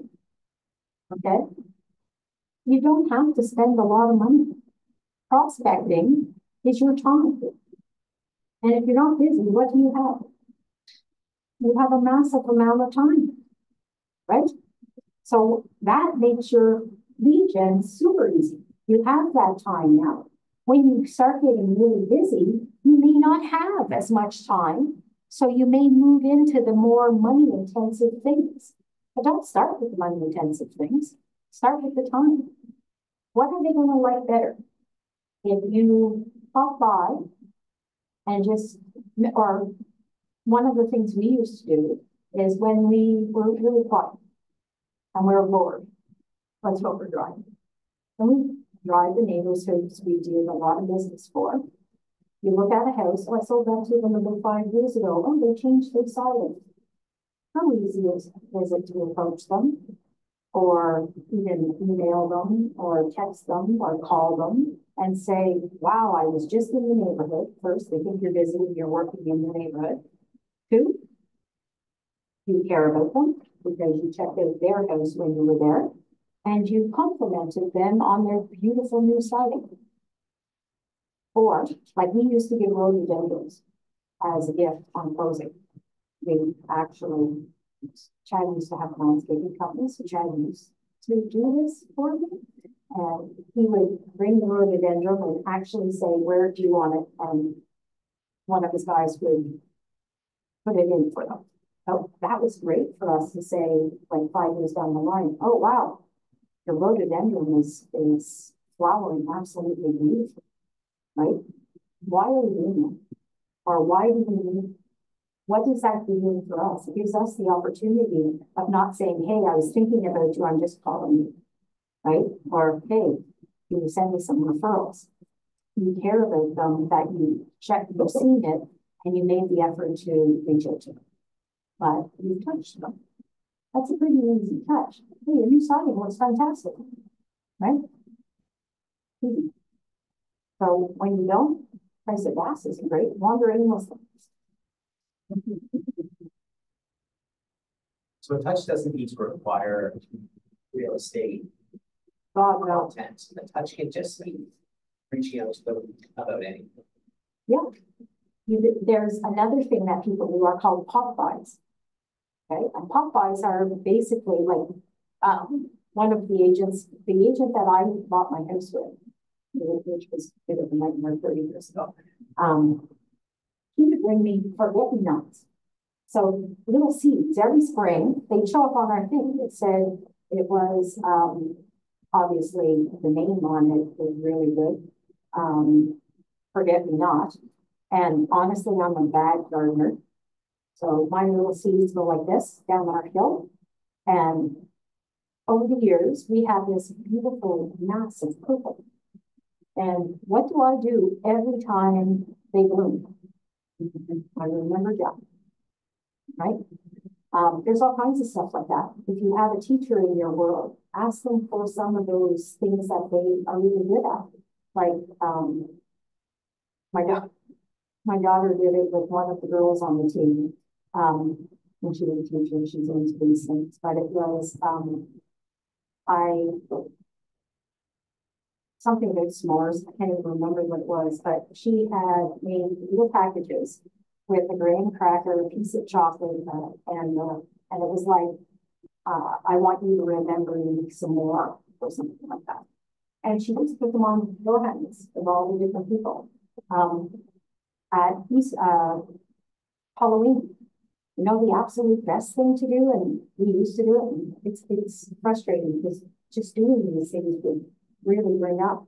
Like get some plastic orange big garbage bags that have a pumpkin on them and your name and your number. They fill them up with leaves. And they put them where? On the curb. And they're going to be there for at least 2 weeks. Or they're going to have it somewhere on their property as decoration because it has a pumpkin on it. And you use them. Right? It's there. Other agents give away pumpkins. Like they have a spot that their agents can come, their clients can come and grab a pumpkin. They get used to. Like we used to give out poinsettias because I had a friend that was in that business. So we bought poinsettias for all of our clients. And I can honestly tell you, we got at least the year that we stopped doing it, we got at least 10 calls. Are you okay? We didn't get our poinsettia. Right? It's nice when they're calling you for one of those touches. Right? So consistency, you just keep doing it. And when I said that about the orange bags, what, we're not doing it anymore, but it was fantastic. I remember going and selling someone's house and the orange bag was in the backyard from the year before. So, yeah, anytime you can do something nice, Popeyes, you know, dropping in and saying, hey, I'm not coming in. Most people do not like, I'm the type of person that don't like when people just pop by. A lot of people are like that. Don't go into the house. Just say, I'm not coming in. I just wanted to pop by and say hi. And I wanted to give you this. Some people give apple pies Christmas time and Thanksgiving or any type of pie. So you send an email and you say, you know, we want to do something special for you for Thanksgiving. Would you like a pumpkin pie, an apple pie, or a cherry pie, whatever it is. And the day before Thanksgiving, you're running around delivering pies. Are they going to forget it with you? No. And get really good at figuring out cheap ways of doing this. So make a little label right there in the back. You go to Staples and buy a package of labels, and you can put in your logo and your name and your number. And slap it on everything you do. Okay. We give out chocolate. And it's a bad thing to start because it's very time consuming, but we have molds that have Trimac home selling team on it. And nobody doesn't take, it's a chocolate bar about that big. So our gift baskets and open houses, it's there, but we need to hire someone to make the chocolate because right now it's on me. Unfortunately, when I'm making chocolate, someone gets it. But think outside the box. Do some fun and cool things. Steal ideas from other people. Go on to KW. People do the coolest things. Go on to international calls, like anything you see popping up in like training, because they will have times that they're talking and it's kind of like, oh, you don't do that. That would be cool to do because we're going to be the first ones to do it. Right? Relationship management, we need some contacts. This is, we've already talked about this. I should have kept going on the slides. Okay, types of communication. And what do you think is the best communication? Face. Face to face. Okay, but you're going to need other ways of communicating. So then you have email, text messages, face to face, KW app, which is really good and a little creepy because you're going to actually know what they're doing on their app. So there's artificial intelligence included. Wait till you see what's coming out at Family Reunion this year. Artificial intelligence has arrived and we will be able to use it for everything. Once you put a listing in and you press one of the buttons, I don't remember what it looked like, it will write your overview. And I'll be very honest with you, I've seen some of them, really, really good. Have you noticed now when people join, they have a really nice blurb? So that's 10 words that we ask for. and it gets written for us. Pretty impressive. I did a word cloud or something that I was doing for a leadership team. And I put 10 words in and I got the coolest word cloud out of it. And it just, like I wrote a sentence of what I wanted to put across. Canva has a brand new thing if anyone's using. Have you tried? Yeah. Unbelievable. I put like, I wanted to make a flyer. I wanted to see how this worked. And I put 5 words in, I think. And I got them, like Smith, beautiful flyer showed up. And it was better than what I did. So all of these things are just going to help you with your business. Because not all of us are really creative to make flyers. We're not really good with words, so our overviews may not seem great. Try these things out. They're pretty cool. Just always be the person that's there, making sure that you're still a person and it doesn't actually look like it's a machine that just wrote that. Okay. Handwritten communication. You think that that is something that, oh, that's good fashion. We don't do that. Who likes to get a little card in the mail that isn't a bill or advertisement or something from the government? Okay. Go and buy yourself some handwritten cards, like, thank you cards. It still means a whole lot. Like this, even if, you are really not getting a lot of leads coming in, write some cards after open houses. Because let me tell you, getting that versus, as bad as I only pick up my mail once every 2 weeks now, which isn't great, but I know people love getting a card that doesn't mean that it's a bill or someone asking me for something. Birthday cards, like you can do it automatically on demand, but you have to interact. So every client you have their birthday. The week before, do all the birthdays for the week after, and just send them a nice birthday card. Buy a nice box at Costco or dollar store. It's a book, guys, and a buck for the sale. Right? And think about how nice you would feel if your agent remembered every year to send you a birthday card. Right? So don't I think personally, you should be doing all of this, but really focus on the phone calls, talking face to face and phone calls, because that is where the relationships are really being built. Okay. Client referral. Your database will generate leads in the form of new, repeat, and referral business. Okay. People sell in between every 5 and 7 years. So you're starting your business. I started my business 30 years ago. Think about a client that I sold a house to 30 years ago. I should have 6 leads from them because they should have moved every 5. It's actually a little longer now, and it's going to be a little longer after this type of market. But they know people that are. So we've rotated from, we had our first-time buyers. They moved into the people that were buying up, building families. Now we're selling properties to their kids. And we're downsizing them. So making sure that the relationship continues is super important. Because say you get to the point where you're making 30 or 40 deals a year. Add 5 leads to that. That's what you can actually get from each person that you buy into that database.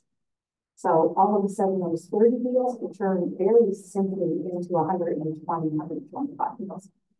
Okay.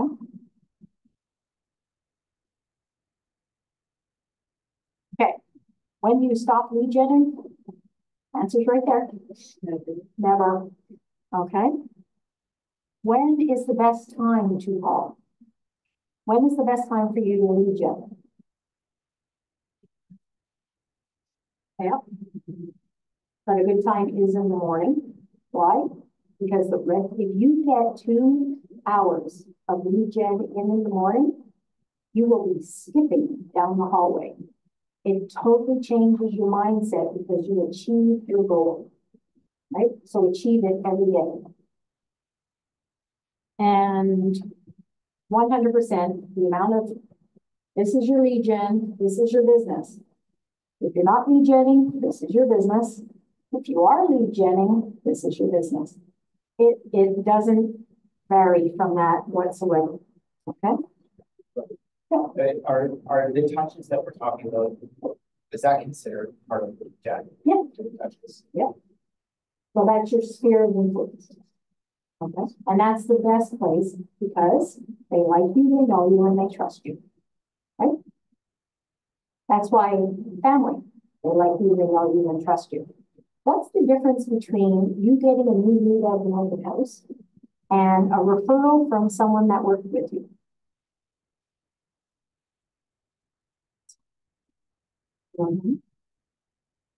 So they already know you because their friend knows you and they really like you.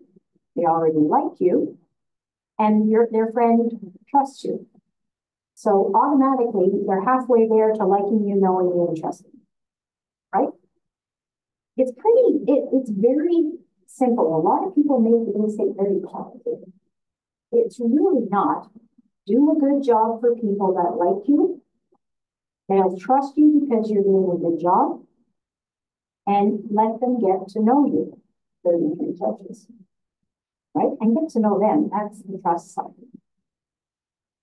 Okay. Have any of these people in your world? That's your database. Right?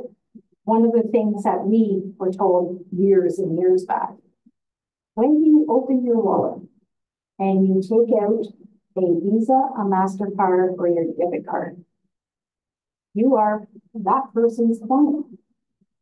Are they your client? So when you open your wallet, what else should be in your wallet? Your cards. So think about all the times you open your wallet. Start those little conversations. Like yesterday. I'm looking for a car. He's talking about real estate. By the end of the call thing, we had our mortgage person, because his mortgage person really messed up. And he's not in a contract with the person who wrote the offer for him. She obviously doesn't know what she's doing. He never signed a buyer's agency agreement. What does he have now? He has Judd's car. Right? And that was from me thinking about, trying to find out about a new car. So I open my wallet, conversations are started. That's the people you talk to. What is the biggest thing people like talking about? Results. And? And? Real estate, right there. There are not too many people in this world that are not interested in real estate. 10 years from now, you're going to come in and say, you were so right. I go to a freedom party now, and everyone's asking me real estate questions. My rule with that is, let's meet on Monday. I would love to go over all this because you are now the expert, and everyone's going to ask you about the market, right? Okay, so immediate family. It's going to really fun if your sister buys a house from someone else, just so you know. Friends, relatives, neighbors, past co-workers, present co-workers, if you have another job, hobbies and sports. This one was actually funny. Anyone in here have hobbies or sports? I think that. Nobody? Really? Okay, well, it's not going to work for you guys.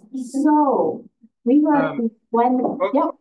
Sorry to interject. Yeah, I play a lot of golf and I have a membership, so I've already gotten 3 clients from the golf course. Exactly. So we had Glenn McQueen. He'll be back this year. Don't miss his course. He does win with sellers. Okay, and one of our big agents said he hit it, like he's probably at 150. He hit a plateau. So he said, where can I really expand my business? He says, okay, tell me about your business. He says, honestly, at least half of my business comes from my baseball. It's okay. Says, do you like baseball? Yep. Do you want to double your business? Yep. Join another team. Do what you like and make it work for your business. Golf. You're wandering around endlessly hitting a ball for 5 hours. I'm sorry. You have so much time to talk to people, you know, and go to the golf course every so often and just put yourself in another group and get to know new people, right? It's golf. I've seen agents make a fortune because of the golf course. Send your kids out. You're sitting on fields, watching your kids playing sports. Talk to the parents, right? They want to talk. It's boring watching. Has anyone ever had kids in softball or baseball? That is like watching grass grow until they get older. It's like, you know, and you miss half of it because all of a sudden you hear a crack and it's like, who hit the ball? Because that hasn't happened yet this time. But any situation you're in, get involved. If you like doing a hobby, let's say you like painting, take a class. You've got people there for 2 hours to talk to them, right? So doing different things like that get you in. One of the things, like, I think it's age appropriate thing. There's something called Halifax Social Sport. So you don't want to be super competitive. This, I think it goes up to 40, I'm not sure. But you're on a team with a whole pile of people around your same age, and you're playing sports for fun. If they play basketball, they do dodgeball. This is huge in Halifax, right? And people put in teams. But 3 times a week, you could be talking to people on that team, right? Basically, Chad has sent out my daughter Jackie, which we've lost now because we actually have Jason. She's a friend, he's a friend of my daughter that now is a real estate agent. It's like, oh God, we're missing all of the people on the sports team. But when they were talking about houses, all my daughter would say is, hey, you should talk to my mom, or you should talk to my dad. And off they come. So it's super easy. Golf, tennis, join a club, whatever it is that you're going to be more interactive with other people. Okay? Hobby sports teachers. One of the things that we used to do, and I'm sorry I'm giving a lot of examples, but it gives you ideas. You should be listening for other people because everyone will share what they're doing because most people actually don't do it. We made a fortune with my children's school when they were growing up because we gave them their charity at their school a $500 gift to the charity every time someone from the school bought a house through us. Okay, and this you can do. So sports teams, you may be with the Cancer Society. One of the agents at our last company did it with the IWK. Right? So everybody that bought a house from her that worked at the IWK, which you know they were helping jobs, right? So they had money to buy houses. She would give a donation to the IWK. What we found, we did it with even sports teams. So when your child, you know how you have to raise money and you're picking up people's recyclables and you're making cookies and you're doing all kinds of stuff. We would just make flyers and give it to them and say, hand this out and we'll give you $500 anytime someone buys a house. We gave over $40,000 to our little over the 10 years at $500 a shot. Okay. That's 80 houses. The kids were in school for 13 years. Actually, more than that, 15. We did it. So it's, you know, and they finished school, and what did we do? Stopped. Keep the things that are working going and be consistent. Okay? Churches, clubs, memberships, professional service. If you hired a accountant, you went to see your doctor, you're there fine. Who do they buy their houses from? They're all into real estate. Right? And, you know, do you look at investment properties? And you're checking your ears. You say, you know, oh, I noticed on Facebook you bought another house. And yes, people treat their daughters, or doctors. This I know because I'm not allowed to put my grandchildren on Facebook because my daughter-in-law is a doctor, and it's amazing how many people tell me that my daughter-in-law is their doctor, so they don't want the kids on, which makes sense. But I do have two. But no one gets to see them. Personal services, you're getting a pedicure. Talk about real estate. They have a job. They probably need a house, right? Everything that you can think of. What other real estate agents? What does that mean? Profit share. Profit share? What else does it mean? Referrals. You have a referral app with 189 agents on it. You're bored, go on the app and reach out to other agents. Go onto line and say KW agents in Toronto. They'll all show up. Text them. Say, hey, I'd love to be a referral partner. I'm in Halifax, you're in, you know, Toronto. Getting business back and forth. Okay. Real estate services. This is something some people are really good at and some people are really bad at. You're giving business to all kinds of service people because of you being a real estate agent. How many times have you asked them for the business? I actually talked to one of our building inspectors about this. He said, nobody's ever asked me if I wanted to buy a house. Ever. And what does he do all day long? He talks to agents. But no one's ever said to him, you know, do you invest in real estate yourself? You're sitting there for hours, right? Tell them that you are happy to work with them. Basically. Okay? And others. Can anyone think of any others?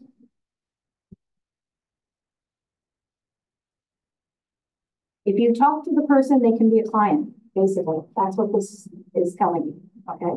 And think about it, you know, and you'll open your wallet to give a cashier, you may get your oil change. And you open your wallet and you hand them your Visa. You're going to close your wallet and you're going to go, oh, I'm in your head now. Every time you don't do it, Laura told me I should do this. Okay? I was at the Apple store last week and the guy who was helping me, really nice guy, he was asking me about life and whatever. And I told him I'm an agent and I said, you know, are you looking to buy or sell? And he said, actually, we're building right now, whatever. And I didn't even have my wallet on me. And I thought, even though he's not in the market right now, I wish I had had a card. It's a conversation I didn't open up just to give him a card and you know, referrals and whatever. Now, you can have, and I'm not going to be right on with this, but you had this on with you. Yeah. So you could have given me the information. Yeah. Especially at an Apple store, because if you're not sure how to do it, you can ask him. So on command, they have a really cool card that goes on your phone. And don't ask me how to put it on. And I've watched people, but it has a QR code and everything. Can you just go like this and they scan it and they have all your contact information. And it goes right into it. Exactly. Okay. So people that you're talking about have that ready so that you can talk to them. You can be sitting in the doctor's office, you know, and I don't know, if you're talking to someone on the phone, your phone rings, just say, oh, I'm at the doctor's office and, you know, I'll call you right back. And then if someone's looking at you because they don't look at you, say, I'm really sorry, I'm an agent, this phone stops. Now you just told that whole waiting room, you're a real estate agent.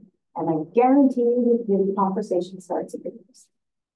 My mom used to do that everywhere, and Your mother was, even as a kid, like, we were, like, we knew that even if we went to the grocery store, we were gonna be at least 2 hours. Because she would talk to everybody, and she still carries her bag with calendars and houses that up to everybody we talked to, so, yeah. tell people about your mother's career in real estate. She already is.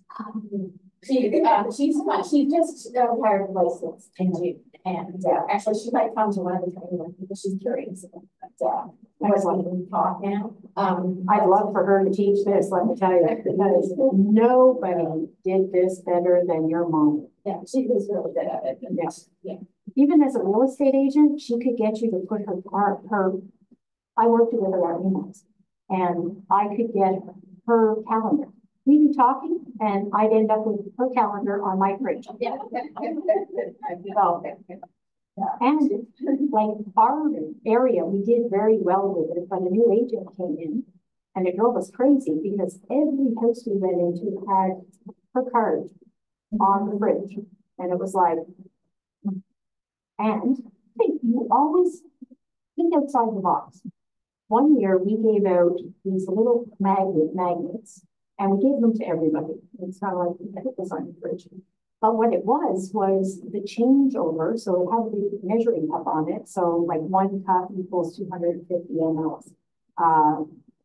All the different changes, right? And we realized after I had one on my fridge from Montreal, and I thought it's still on my fridge in Nova Scotia because I'm not giving it up. Because, you know, it says 250 mLs. I haven't got a clue what that is. So I go over and I just look, okay, that's that.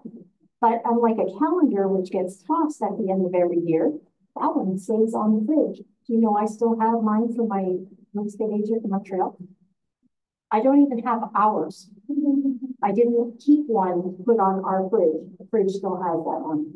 And I know I've had agents call and say, we just listed a house and your magnet's on the fridge. I said, okay. And she says, well, I just wanted to make sure that you're not working with it. No, don't know who it is. We just sent them out to everybody in that neighborhood. So, or, you know, my Chad's brother had one of the agents in our area up on his fridge, but she sent calendars to everybody. You may not get everybody because, like, you know, Chad's brother would be murdered if he used her. But how many people don't have an agent and the person's on their fridge? Everyone goes to what's ever easiest, right? Good. Any questions on that stuff? Can you guys still hear me? Yes, perfectly. Yep. Great. Categorizing your sphere. You can do this any way you want to do it. A, B, C, 1, 2, 3, hot, cold, medium. Never call again. Okay, it's okay to take someone out, especially if it's going to be a difficult thing for your business, because again, causing stress. There are clients, you know, when you have arrived and you say, I think it would be best if you find another agent. Okay, because you can fire people, okay? Especially if you think they're doing something that's not ethical, because that's definitely going to come back. Okay? Daily, guys, talk to people all the time.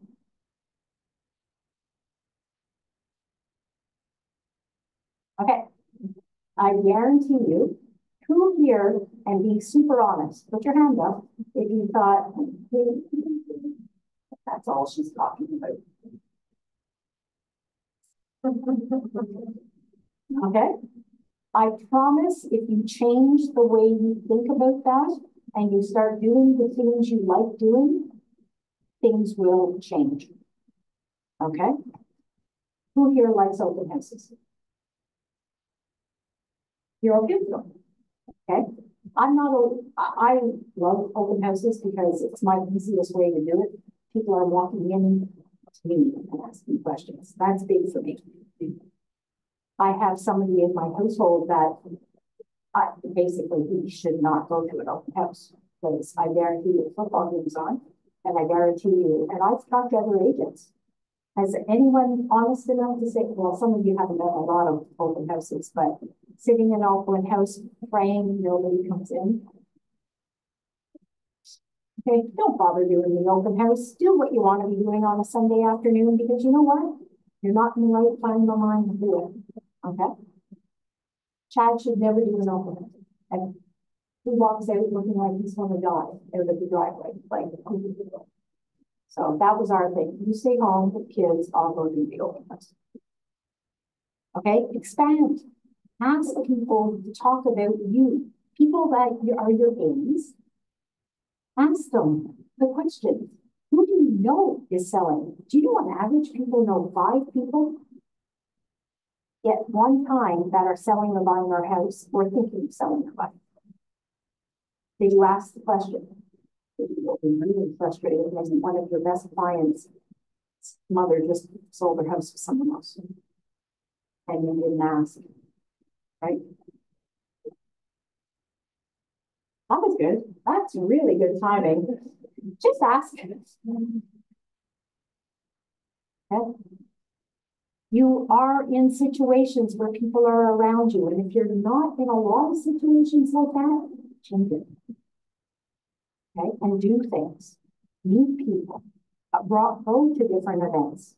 You are a real estate expert. It will actually get on your news if you're at a party and everyone wants to talk to you about real estate. It's like shooting fish in a barrel, right? But I'm a secret agent, and I know this. That was one thing I wasn't good at. What do you have to do? Clear the KW. Everyone has a KW pin. If you're not good at saying, hey, I'm a real estate agent, wear a KW pin. Okay? Or put a little thing on the back of your car that says, I've seen the shoes, and I'm going to make some of them. Dog shoes. Who has a dog here that walks the dog? Okay? This was really cute. It's a little bandana, and it says, my people sell real estate. Ask for their card.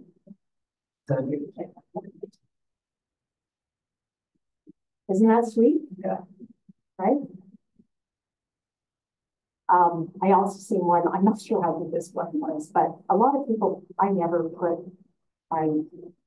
wrap my car. So I thought, I don't want to lose a client with the way I drive. I'm from Quebec. And I tend to do some stuff probably I shouldn't. So I figured I'm not going to throw it back. I thought about that too. But there's all kinds of different ways to do it. Like sponsor one of your kids' sports teams. Like for social sport. Buy their t-shirts. It's really cheap now. Find someone that has a cricket machine. And like my daughter had a twisting machine and she moved to, she was really good because everyone, she would just do it, but she moved to Goose Bay, so no one could get something done. So they gave me a cricket machine. I made the cutest t-shirt for my son. It says, I'm not afraid of you. I have 2 daughters and a wife. But think about it. Different little things like that you can do and give to people. It's just helping you all the time. Like one of the best was, has anyone here met Wayne, the local role in PEI? Okay. When he's in, like I want him to teach here once so everyone here can get to know his dad. Funniest person you're ever going to meet. Family reunion. Obviously, that's a great place to meet other agents and referrals. He walks around with a t-shirt. On the back of it says, I am your PEI referral agent. Do you know how many people stopped? Either, I was in PEI once, blah, blah, blah, blah, blah, blah, blah, blah. Everyone that knows the Chinese language, I guess PE and I need something in the Chinese or Mandarin. And everything. Yeah, right? So the people that stopped him with this t-shirt, so I said to him, says, what did you think about that? I said, I thought it was the coolest idea I've ever seen. And then the next month, I said, are you doing it again? He goes, yeah, and I have 4 new t-shirts, all different colors. His wife, You are on that. I think he does have one. Does it? People follow you around. I like that idea. So it's, again, it's just thinking outside the box. Put the QR code on your card. I just seen something weird. She's a good agent, but she has one of those big billboards. And she has another phone number on it, but she has a QR code. And I'm thinking, when you're driving, how the hell are you supposed to get that QR code? Like, as it is, I forget the phone number when I'm trying to remember it. It's like, so I can call whatever that billboard said, but you can't use the QR code. I imagine those get too many names, right? Like the billboards, because I know they were saying at whatever conference we had at the Marriott,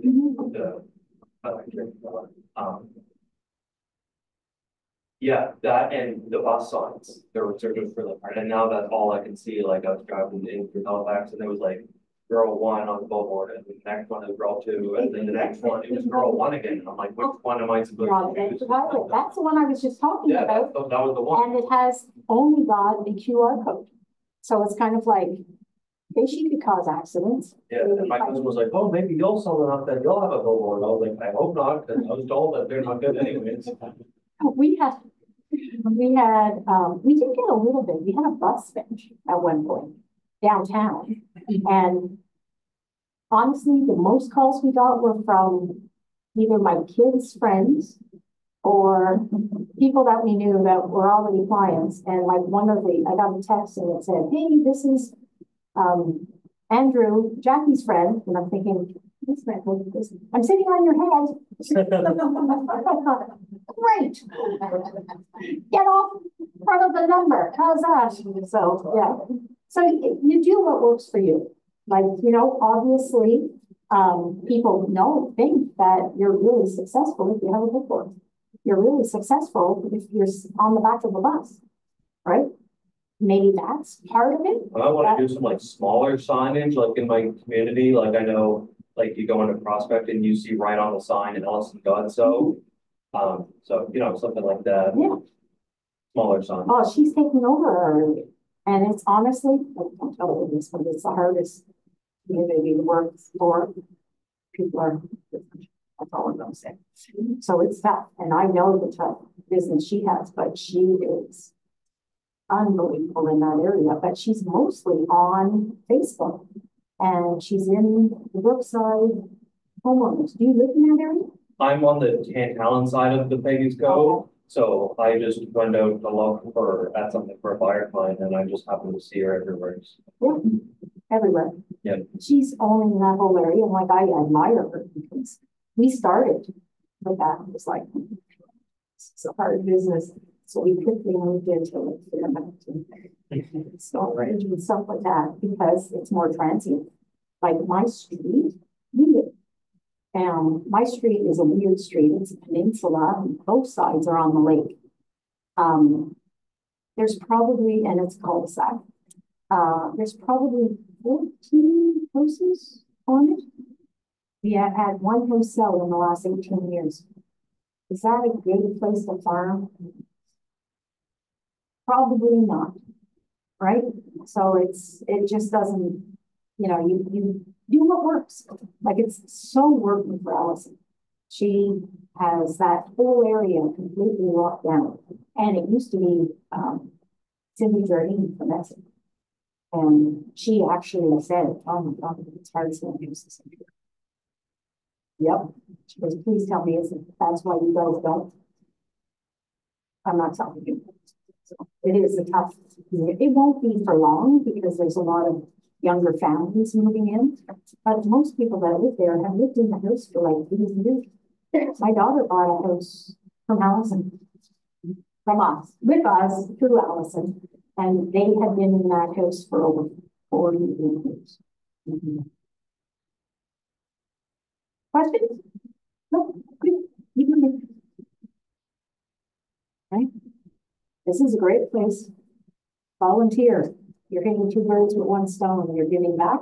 They get to know that they like you right away because you're volunteering to help people and they get to know you.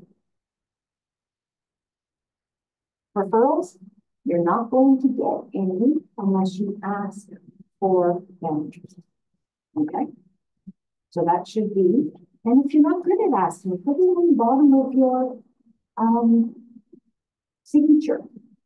Or, you know, get used to, even if you're texting someone, have a nice little logo that you just put as the next step. I'm never too busy for your referrals. Your referrals are my biggest compliment.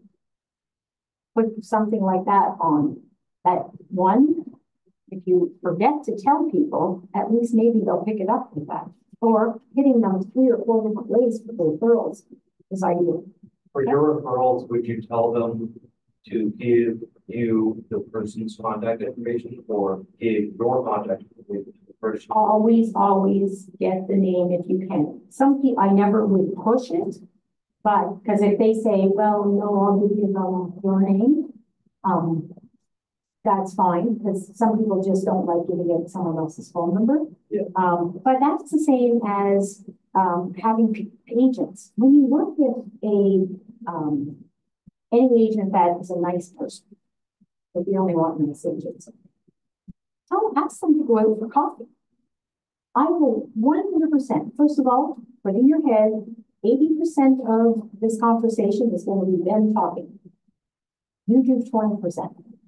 I will bet you that they will at one point talk about something negative about their office. And all you need to say is, oh, we don't do that at KW. And you will find it's not happening at KW, right? Like they may be complaining about people in their office that they're really difficult. Oh, yeah, no, that doesn't happen at KW. You should find out more about KW. Is it okay if I have Laura call you? That's how you get a profit share tree. That's all you have to do. So, and some of them will say, oh, give me her name. Just give me the name. Don't argue with them. But it's the same with your referrals. You know, well, would you like me to reach out to you? Something like that. And I always go with, I'm not going to push myself on anybody. It's going to be the hardest time to work with if you have to push, right? You know that. Those people, yeah, it's always the same way. Exactly. Gathering always from your sphere. Why? Because they are definitely the people that like you, know you, and trust you. Okay? If they don't, if they're cantankerous, take them off. Put someone else on that's going to be a good person for you, even if it's mindset, right? Okay. Best practices, track your lead sources. Know exactly where your stuff is coming from. Right. Okay, yeah, 50% of mine is coming from my hockey team. I can tell you we have 3 hockey players in here now, and they're all on one hockey player's profit share tree. And how did they get to it? They made real estate look fun. They talked about real estate. 3 of them became real estate agents, and he has all 3 on. They all play hockey with him. Okay. Audit your resources. A's can change to C's. C's can change to A's. Okay, making sure you know exactly who you've got in your systems. Please tell me as much. Is everyone doing okay for time? Diversify your lead database. I remember this conversation. We had our quality of leads and the prices of our houses were going way up. Why? Because we started with first-time buyers, then they moved into upsizing, and then they got old. So our demographic was getting older and older and older. And we sat down very purposefully about 10 years ago and said, okay, our focus this year is getting back to first-time buyers. Because our pipeline is starting to dwindle. A lot less people are there because, you know, they're either staying in their houses or they aren't really actively looking. Like an older person will say, oh, I'll buy a house if I find something I really like.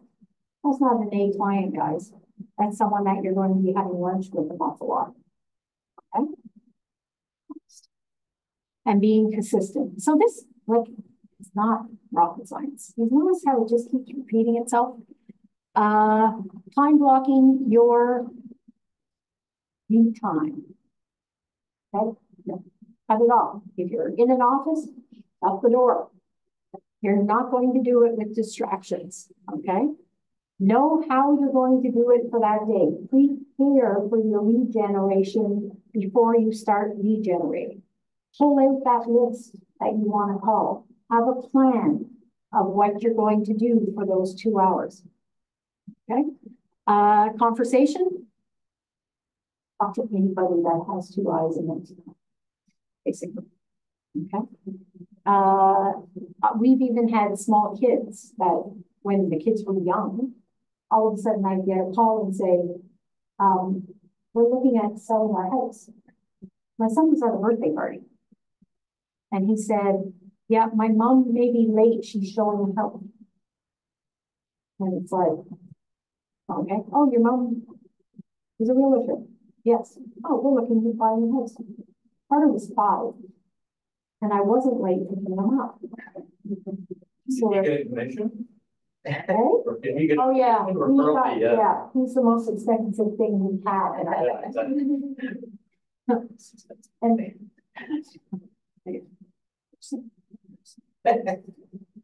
Thanks. Okay. I said to Chad, I said we should go up because I think he doesn't go for nothing.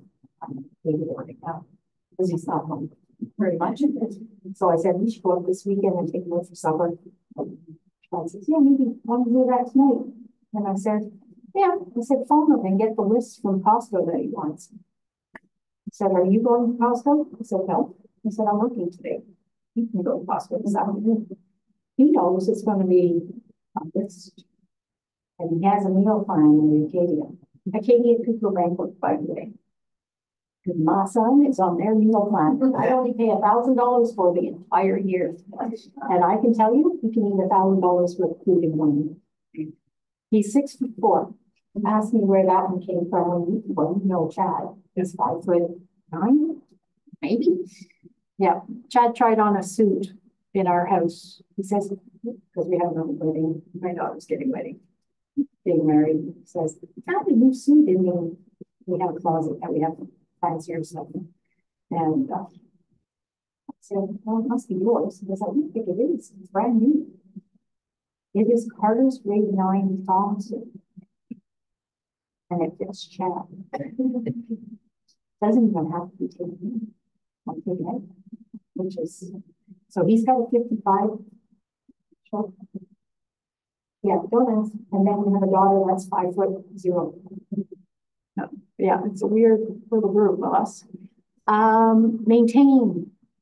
Just keep working on your database. You should be in your database every day. And honestly, Command makes this so easy. Think about it. You meet someone at Superstore. You can get out your card. Just go into Command and put that person in your database so you don't forget and say, call on Monday and put a task in. And on Monday, it will say, call Tom. So it's always working for you. Protect your time blocking. Build a bunker. That just means shut the door. Get rid of your phone. Have snacks ready wherever you are, because I know I do that. I get up from my office and go, I get back. Oh, maybe I'll go and get a cookie. I get up again. And you don't realize that 2 hours that you thought you were time blocking, you're not. Okay. Sweep for minds. Okay. Who is stealing your time away from your business? Okay. With me, it was definitely my children. If I sat in my office, they needed something. And I used to give them, they didn't watch a TV, I allowed them to watch a lot of TV. But if I had to do 2 hours of work, they could get a movie. And I knew I was protecting my 2 hours, right? Enlist support. So this is leverage. You're going to start seeing this because all of you are going to be coming back going, I'm so busy. I'm so tired. What can I do? Oh, that's funny. That's from 2 years ago. There's confetti. up in the height. Distractions. Yep. So support, leverage, you know, you can have, like, my kids have, and their friends have put door openers on doors in their farm. They're happy as crap to make like $10, right? Okay, you've got an hour of work. Go up as far up and down these streets. We wouldn't let them cross streets. We, you know, you got this side, you got this one, you got that cul-de-sac. Send them out. 15 minutes later, it's cost you $30 and 400 houses. You're going on. So when I say bringing in people, at one point you're going to need them because you're going to say, "I'm so tired, I'm so busy," and you're going to need people to help you with your business. But that doesn't mean now, like you said right away, "Oh, I can get the dog back." I can tell you my household makes chocolate, right? So it's kind of like, okay, guys, I have to know a lot of these chocolate bars. So like I invite my daughters over and eat them supper and let's make chocolate tonight, please. So, and they'll all get done. Okay? They're really good at stuffing them books.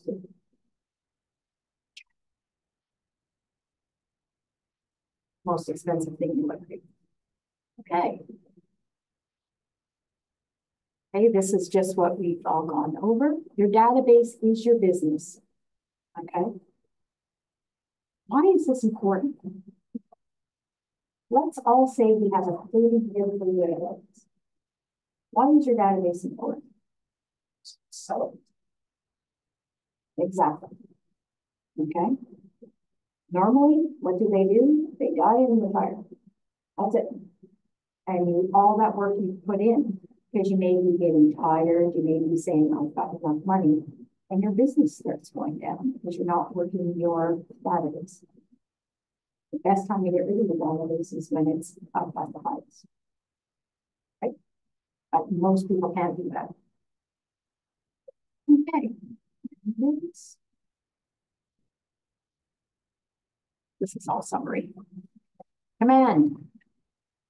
This is a gift from God for database management. Okay? It's by far the best thing, and it's so easy. And it will keep your business rolling and it gives you all kinds of cool stuff. I really like when it tells you how much you probably will make this year. Okay, but watch that go up as soon as you put people into your values. Okay, because it'll do the checking out. The AI is coming heavy and strong with command. Just started in the States. Believe it or not, they have something. Anyway, they'll have a list of agents in other offices that will move within the next 6 months. It's not here yet, but isn't that going to be nice? It'll be like, okay, you know so-and-so from this company. When we're working with our profit share team. Who knows Kate from Exit Realty? He's going to move within 6 months. Does that give you enough of him? Go and talk to her, have coffee with her. Right? So that stuff is coming down. And honestly, it's my generation, I'm sure. I find it a little creepy. And I thought, oh, well, that worked. So it has been up and running maybe a year in the States already. It should be here by summer here because our regulations are different. So it's hard to get some of the information.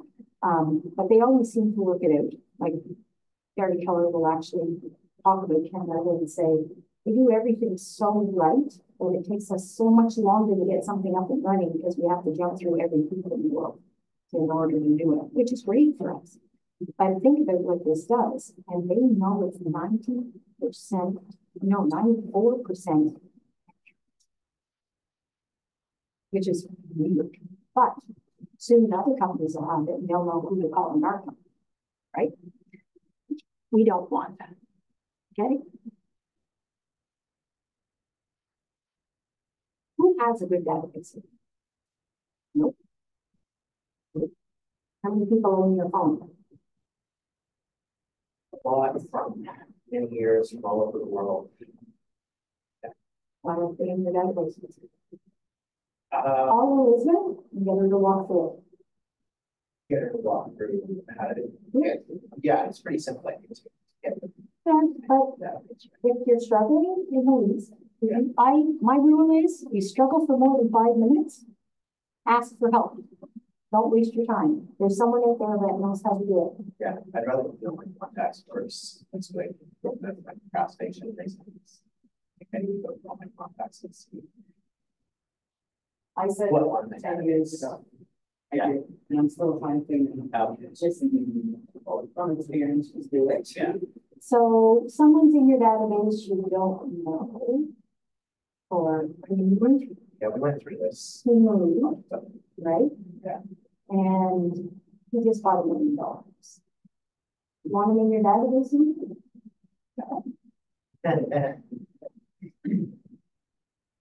Anybody else? What are our excuses? That is the number one, and we've all done it. It's kind of like everything and stuff. Look at their teams. All they're going to do every so often is get a flyer. If they don't want it, they're going to press stop. Right? I have, like about 50 contacts in my phone. And then I imported them and like I have 20 of them that I don't like. I wouldn't work with. But on my socials, I probably have 200 or 300 between, or each on like Facebook and Instagram, which are probably the same people. So I need to work on going through and getting the actual contacts so I can bring them in like that. Yeah. One of the things you can do on Facebook that makes this really easy is put the ad on Facebook that has a click to fill out a form. So say do something like, you know, hey, my open house this weekend, I had a $50 gift certificate, gas gift certificate. I'm also going to open this up to anyone on my Facebook page that wants a chance to win a $50 gift certificate. Right? They have to fill in their name, their number, their email. Where are they now? And you don't have to call them and say, you just need to put you in my database. You give me your phone number, your email, and then they'll go. So you need to check with the broker or something like that, or is that make sure you're compliant with your graphics, but super easy. Like honestly, go on to have anybody been on SLM, our marketing company, Elizabeth. They have a web page, right, that we have access to, and they have all kinds of templates. So you just steal and make things. It's all good. And if you're, what I say with, let's say a flyer, get it okay by the brokers, and then keep reproducing. Like if you have a gift card for, like I was even so lazy, I would say $100 gift card. I wouldn't even say what kind of gift card it was, because I didn't want to have to go and find something. So I would just say $100 gift card, and we use it for every open house for our team. And once a month we gave away, I think it was a $200 gas card. We got all the names from Facebook, same thing, just put that in, or say, like this page, go to my Instagram account and you like it, and you have a chance to win. And just select this, so I have your information. Right. And that way you increase your social media and you've got all of your database contacts. Okay. I do have a sheet, I have to find it. And it's 200 questions. And it's just asking you, who's your doctor? Who do you buy your tires from? Who do you go for lunch with? And their questions. And you put those people in your database. So I'll look for it and I'll just give it out to you guys. And you can probably Google, how can I increase my database? You can probably get a list of questions that you can answer to figure out who these people are. But the phone is great because at one point they were important enough to put it in your phone.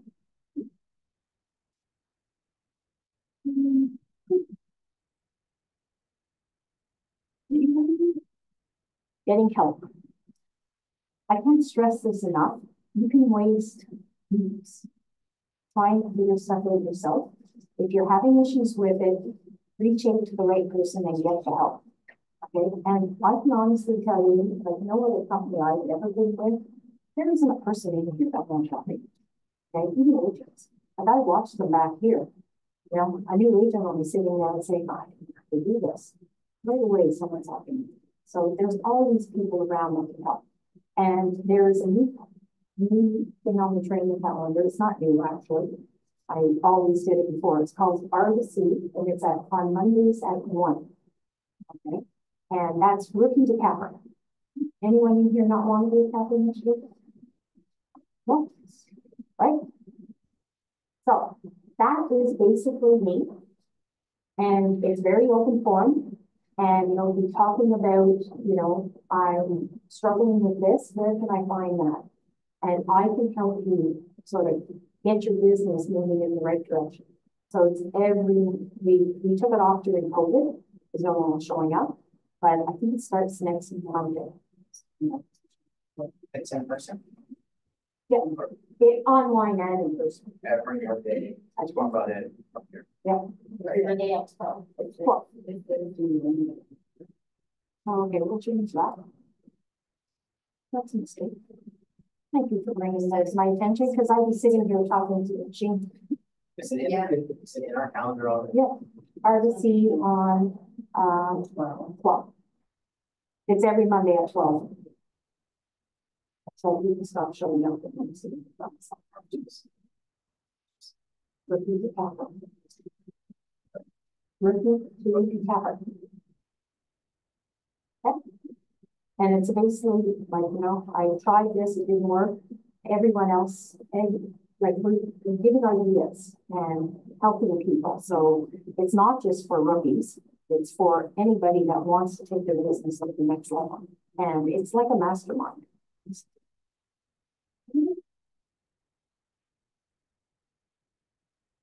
Prospecting and marketing, it's all there for you. Okay.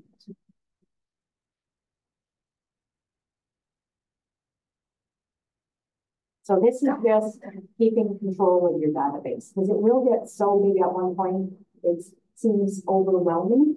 Just make sure that you've got a way of separating it so you're not just wasting time with people that are not going to be good database. But you do see here, so military. So this person could be a military person, right? And people who are investing. Who should I talk to about investing? Remember, use anything you have. So let's say you have a group of people that you party with, or you meet for drinks all the time. Just say, who here wants to invest in real estate? Everybody does, right? Because the richest people in the world do what? They invest in real estate. Warren Buffett, who is on the stock side and the investment side, has actually said the best way to reach your wealth is to invest in real estate. Right? Guess who doesn't do it a lot? Real estate agents. Okay? And everybody wants to do it. So you have a group of friends at something. You know, say, hey, Tuesday night at my office, I'm going to do an investment seminar. This is free, guys. You just tell the front desk that you go on Thursday night. Right? First time buyer seminars. Seminars about transitioning out of homes into like when people are retired and stuff like that. Downsizing, upsizing. You can have seminars on any. Okay. And what are you doing? You're just bringing the people in instead of one by one. You're talking to the masses and it gives them confidence because it's like, all these people want to do this? Must be. Okay. And they bend over backwards to sign their papers so you can get more into.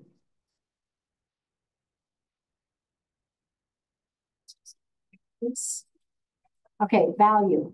The best thing is always ask yourself, things you're doing, am I giving someone value? Because I can tell you the return on value is so much better.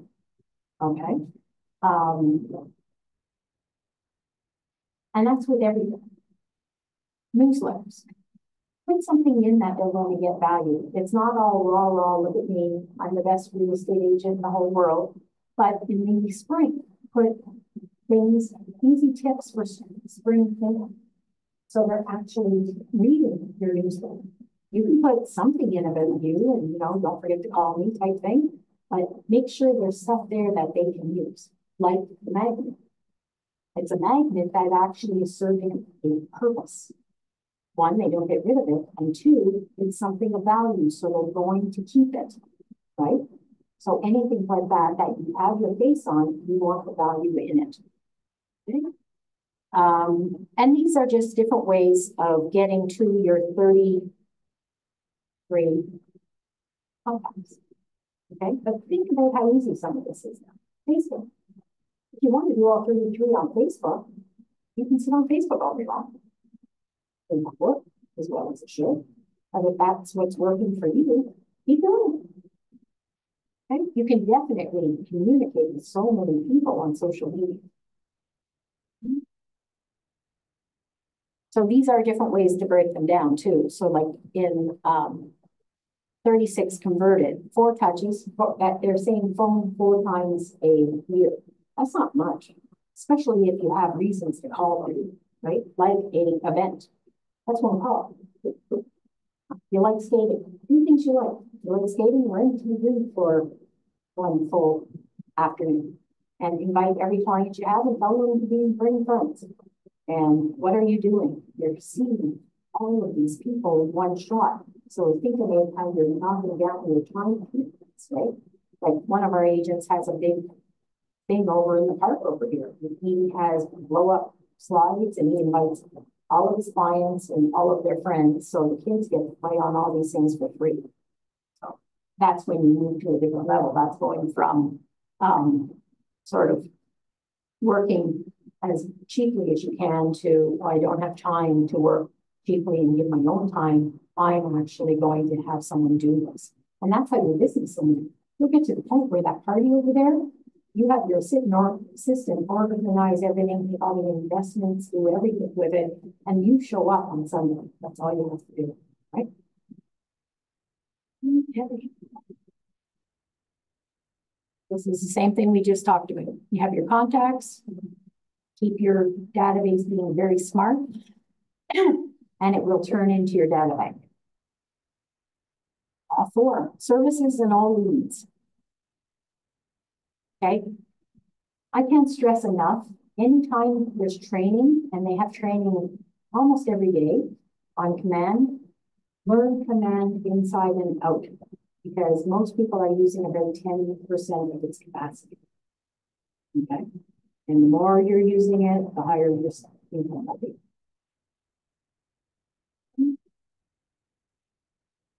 If you like videos, you want to keep learning, make it a habit of at night you grab yourself a coffee or a tea and you sit and you watch one video. It's always learning, and they'll give you ideas. Like I always say, read your MREA book once a year. Mark it up, do everything, because what you get from it this year will be totally different than what you get from it 5 years down the road. Same with education. The first time you take it tonight, you'll pick up some pieces. The second time, it's like, oh my God, I could do this, right? I have a book that says my ideas. And like when you go to courses, I bring that all the time because it's like, oh, that's a really cool idea. Oh, that would be fun to do. And you just line them all up. And the best thing to do is say, I'm going to do one at a time. One of the big things like with family reunion, your head is so heavy with everything you want to do, and there's such good ideas, but you get home and you stop. So that book I'm talking about is things that I write down and I do one. And then when I'm done it, I go to the next one. I don't even read through my ideas. I hit the first one I want to do and I do it. Okay? We do this on the plane on the way home when, like, we go to leadership things. Oh, we want to do this, and we want to do this, and we want to do this. And now on the airplanes, we actually make our list. So it's okay. First week, we're going to do this. After that's done, we're going to try this. So it's all there. Trusting in the fact that your database is going to be there for you, okay? 36 touches will give you business. It may not feel like it sometimes. It may feel like you're spinning your wheels. Keep going, okay? The massive productive agents have the best databases.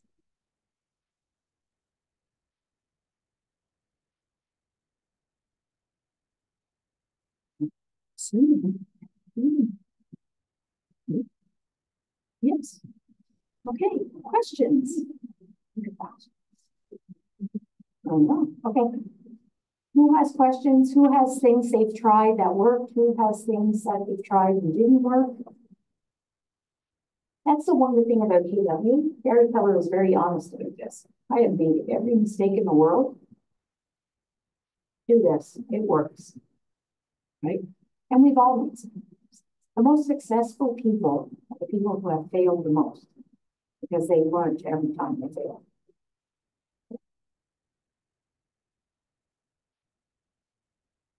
And another thing, if you're afraid to ask because you may get a no, I can tell you if you don't ask, you probably no. Right? So if you ask a question, maybe you'll get 50% yeses, but people are paralyzed because of the 50% of no's they don't get.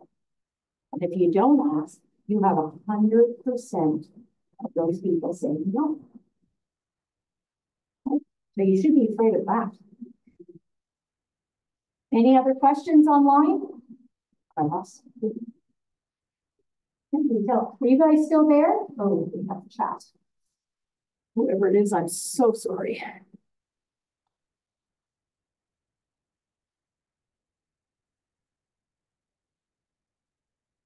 I didn't mess up. Okay, no one else has questions? So what are you doing this afternoon? I'm trying to keep one thing, and I'm not getting overwhelmed by me continuing business. I'm not doing anything. That's right. You can get one thing and you do one. Exactly. That's what I'm realizing too, is like not sure how long in the industry, but being new, like you get thrown so much at you and it's super overwhelming. And I'm kind of in that transition period now where I feel like going from that stage into, okay, getting better at planning and realizing I need to have a plan daily, weekly, and not stress about everything at once, but focus on, okay, that's fine. Exactly. So today, your task is really easy this afternoon. Figure out one thing you are going to do for 2 hours tomorrow for your weekend. Could be getting your people into your database. And sit down, you can talk to your family and say, who else do you know? Okay, that makes sense, right? So, and make the plan tonight of exactly what you're going to do tomorrow. And don't have a list this long. One thing, if you finish early and it's done, go to the second thing. Okay, but don't go past. 20% of everything you do is going to give you 80% of your business. 100% of what you don't do will give you no business. Right? And so you have a sphere. That's what you're doing. All means for you. You don't have to answer. Someone asking me, do you mind selling my house? Oh, I can do that. Would you? You don't get it. Kind of weird. I didn't want to bother you, but was there any way you could list our house this month? Yeah, I think I could do that. Squeeze you in. Squeeze you in. Good. Sorry for the last minute having to throw it together. Congratulations. Yeah, that was great. Yeah. For your, when you do like open houses for your seller clients, are they usually pretty good about like wanting to have an open house and if they live in the house leaving? So every seller is going to think you're not doing your job unless you have an open house. You just don't tell them anything new. They all want you to have them. So you will get the odd client that says, why have people? That really necessary. It's not necessary to sell the house, that's for sure. You're doing an open house for you. So, and most people they don't know that you're doing it for you, to be honest with you. And they all think you're doing something special for them. And they just leave for the day, because it's a Sunday, right? So it helps them to go to town and do something. Well, that's like showing houses. When you have listings, right? One of the things that's hard to get across to people is do not be there for the showing. Mostly because most of them unsell their house or resell their house. And it's kind of like, no, don't show up early and answer questions. Don't. And there are some differences with this now because many people have cameras in their house. Many people have cameras on their doorbell. So And in their trees, I've noticed, like we go outside into the front yard to have a private conversation, and I look up and there's a game camera tree. yeah. Exactly. Yeah, until you're like on the road leaving, you're not safe. And you have to explain that to the client that's walking through the house. It's scary, right? Like, and you can tell your clients, turn off your cameras. Not at all. You get your client calling and saying, oh, that was Timothy from down the street. Where were you? Oh, your camera's on. Before it used to be, oh, I was just sitting down the street and the car. You can't stop them from doing it. But thankfully, they won't be talking to you. Because they'll show them everything in their house that's broken. Oh, we really didn't like this room. It's way too small. It was perfect for my daughter. And I would say, like sometimes elderly people can't leave the house. If I would say, I think if I had someone that wasn't leaving my house, I would join too. Basically sitting in the family room with my client, talking to them so they do actually talk to them. Maybe if you're showing a client the house. Like you would let your client kind of walk around. No, I tell all my clients, you have to leave the house. In this market, we are actually telling clients right now, the weekend is going to be miserable. Like that little house in Dartmouth, 47 showings, which means the whole weekend. So we suggest strongly, this is a good weekend to go to a hotel downtown and have a weekend away with a pool and a nice dinner and just stay away from your house. And it makes it so much easier. We've had to call people with photo offers saying, sorry for bothering you. I know you're on your date weekend, but we already got an offer at this. So doing anything you can. I've actually gone and picked up older people and said, let's go for a coffee. And I have literally broken around for an hour just to get them really the house. And you know the fun. Oh, well, you know, they won't know everything in the house. Right. And that's what we want to see happen. That maybe they don't need to know that that door creaks really badly and they will open it and not really notice it, but you're going to stand there and look at it and say, that looks perfect. Or I had one client that the staircase creaked and they said, oh, that staircase creaks. But it's fantastic for kids because you know when they come in. But okay, but you just told them they're not screaming, they lean down properly. You got that? So yeah, it happens. And I have one of those. I creaky door. So it's like, who is it?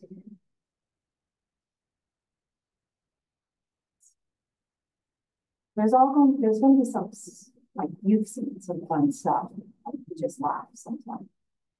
You really realize not everyone lives the same way that you have. Scary sometimes. Building with some tenant occupied places. They need a wellness check. It's like some scary sometimes. Yep. And they don't leave either. A lot of times, like they give the landlord within 24 hours and they just don't, Wow. they just. Oh, but your clients are going to be that bad as well, so it's going to be you that has to give them the bad news. Like, you'll get good at what the house has to look like for showing, especially like a low cost house. You're not going to send in the stagers, right? So you become the stager, and there's no tricks. You know, read up on staging, but when someone's got every little figurine known to man in their house, you give them the rule that every surface is allowed one. Everything else, you're moving, packing. And get it all out. And try to get them to like, get them to move the most amount of personal like photos and stuff, anything that's like not nailed to the wall pretty much. Anything that makes them feel personalized. Uncle. And I just say, do you want them coming in and looking at your wedding photos of your daughter, or do you want them to look at this beautiful big picture? And they get it right away. You will see your clients too. Clients will walk in and listen. Yeah. Through all the people. I went to school with her. Oh, or he's military. Look at all the books. Okay. Yeah. Or he's a doctor. I guarantee he wants to put in a lower price because he doesn't. I can tell you that doctor wants more food for his business. He doesn't need it. He doesn't need it. He can do this. He should fix that because he's a doctor. Nope, they're the ones that are going to say no. Just say no. If they don't business. So there's all kinds of those things that'll come up. Google. Like if you want a list of things to do to stage your house, we have one in our buyer in our seller's package. And it's, you know, bringing all the like pets. They're not in the house for showings. And anyone that says that cats are not card cats, who's a cat lover here? Okay, don't. You are? Well, we have. Okay. Every cat owner is going to tell you, every one of them is going to say, he's so friendly. So there's two different types of cats. There's the cats that love you and they're walking between your feet, which is annoying, period. The second thing is the one that takes off. That is, and you'll never see the cat in the house. And then there are the watch cats. And they will hiss, they will scratch, they will bite because you're in their house. And you know, one thing I learned is not one cat owner of one of those cats believes their cat's lifetime. I got stuck in a basement because it was an open staircase and I was trying to go up the stairs. I went down after my clients left to turn off the lights. They didn't even see the cat. The cat appeared when I was coming back up the stairs. And he was big enough that he was in the railing, so my face was right at his paw, and he was doing this. So I called Chad, it was our listener. I said, Chad, I'm downstairs hiding from the cat. What's with this cat? Oh, he's not super friendly. I said, okay, well, get in the car because we need a massive dog, and I'm with cats scare the living shit sometimes. Oh, almost too. Yeah. What's that the cat that's beige and it's got big eyes? The Siamese. Siamese. And they're known for this. So if their cat is like that, same rules as dogs. There it goes. So how do you do that though? If showings are being scheduled at random times, sometimes with very little notice. Well, if you have an animal, you can put on the listing. You need more notice because there's an animal. It's a lot of people. A lot. Most people, it's funny, dog people always say, I'll get the dog. Because they're afraid it's going to upset the dog. But I mean, like on book showings, for example, you know, like an hour before the showing, it's over on showing time, so I go and book it. But they say if my yes or client no. doesn't have a dog, then how are you? Usually you have a plan in place that maybe it's your brother that's going to run over to get the dog, or I may need 3 hours notice because I have to go and get the dog. It does freak out dogs, let me tell you, like, you can freak out a dog, I don't in the house. Some dogs are fine in their kennels, and, you know, they're, Some people go blind about the counts, which the dog doesn't see, yeah. and it could sleep right through it. It's- Yeah, but the rule is no pets under 30. Because the other thing too is cats. There'll be a nice little thing on the door that says, do not let cat in. That you should do that if you have a cat that tends to want to go and it's still in, and a lot of cats do this. I have chased cats down the streets. And I'm like, I used to keep cat treats in my bag. So that if I needed a, if it wasn't a nice cat, it was like, take the treat and go away. But like nobody ever thinks a cat can be an issue. But I can tell you, they protect houses almost as much as dogs. And then the other one, you never even know, like the cat didn't bother me, not in the mornings. You'll get used to smells. You always know when that's not as good as it should be in your litter box. And you cannot get rid of that smell. Can't. And then there's other houses that I'm severely allergic to. I can walk in, like my mother-in-law has 2 cats. I don't have a problem with the she vacuums. So it really depends on the house. You will see everything. And you will, mark my words, and you'll have to follow me when you do it. You will take the key out of the lockbox and you will be standing on the deck and you'll accidentally drop the key. And there's this small percentage that it will slide right between the deck boards. It will happen to you. You ready? You know what works? Leave a stick with a magnet at the end of in your car. And you go and you get your keys. Because crawling underneath the deck is not fun. You must have some stories like that. Play it off like you're inspecting the foundations. Yeah. You probably already said the first few curse words when it went. You just hope your client's not there at the end. And making sure we've had a few lately, I've had clients say, not clients, agents say that people let their listings open. It is your responsibility. Make sure the lights are off and the doors are off. Open houses are huge for that. Patio doors. Yeah. So it could be very genuine that they just wanted to go out on the deck or something like that. But think about how easy this is if you've got people wandering, like the other people in the house for 2 hours. They unlock doors if they want to get back to the building. And if someone says, no, they don't want to be in, you say, think about the end, how you're going to feel when the house gets broken into. Please call you and say, could you give me a list of everyone that was in the house? Could be a wrong name, but when you say, oh no, I don't know the names. I've started saying it's for my own safety. If anything happens to me, it's like most of the people stop. Yeah. Or, you know, it's for the protection of my agents. I also tell my clients, don't leave valuables out when you're selling your house. Like gold chains that are in the little thing on your dresser, put them away.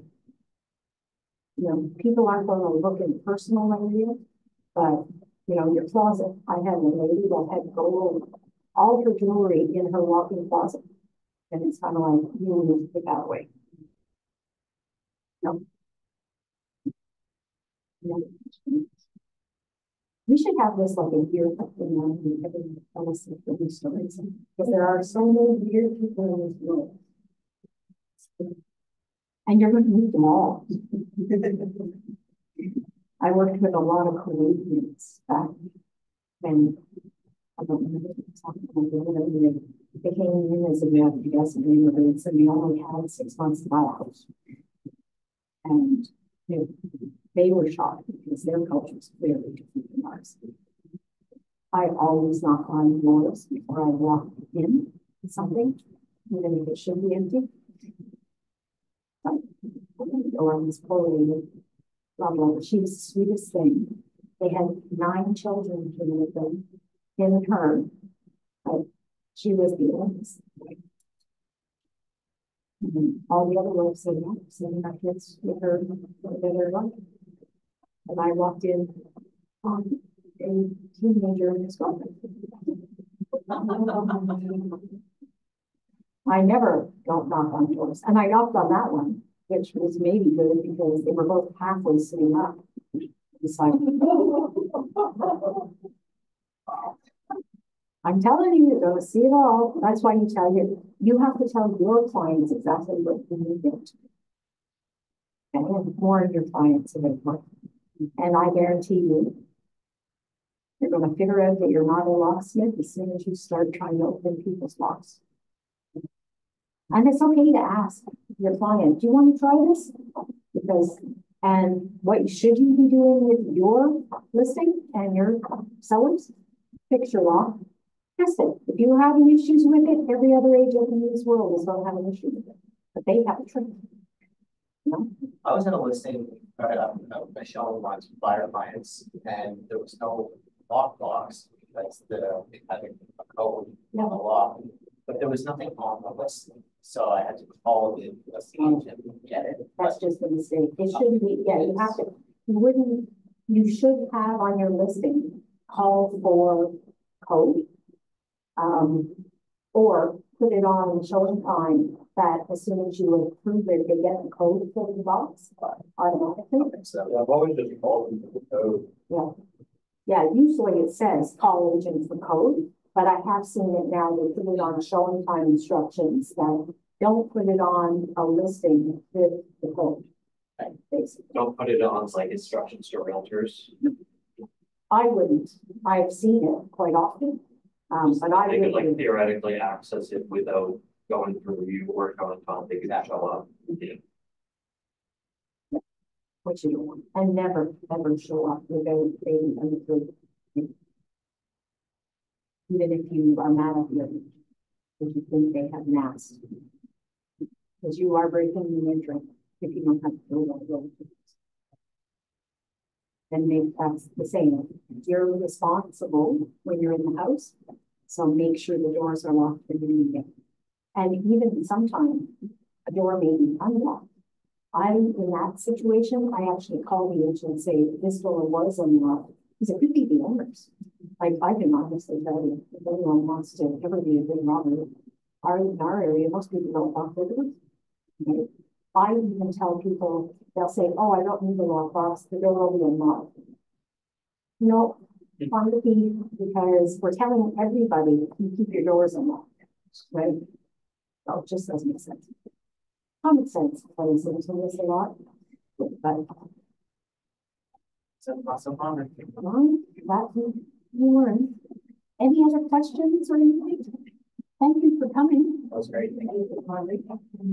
We're going to have a new thing. We've actually, our trainings had a lot more people. We're really dying off for Christmas, which is hard, but Ignite has been really good. People really liked it too. So we chatted only an hour and we actually told everybody to already asked for two. Did you see that? Yeah. Yes. Yeah. He could fill 3. Oh, we get one more than 3. So much is he's got some. James is in tea. I once had a 7-hour meeting with Chad. I started blocking. I now block 4 hours for mentor meetings. But they're very, very, very. But he always says, I love it. can I keep going? Are you okay? Yeah, as long as I know. And yet he'll say, I don't like talking. I had a. You are so funny. Yeah, and I think it was a 2-hour phone call. I don't know what he was doing. He must have on his way home and then sit in the parking lot in the driveway. Well, our kids, he doesn't call. We have one of these there right now. I got an 80. And they've often, he never calls me. I don't want to talk to me on the phone. So now it's like, okay, well, your grandchild might have a teenager, but they don't show up, and I want to talk to the mom.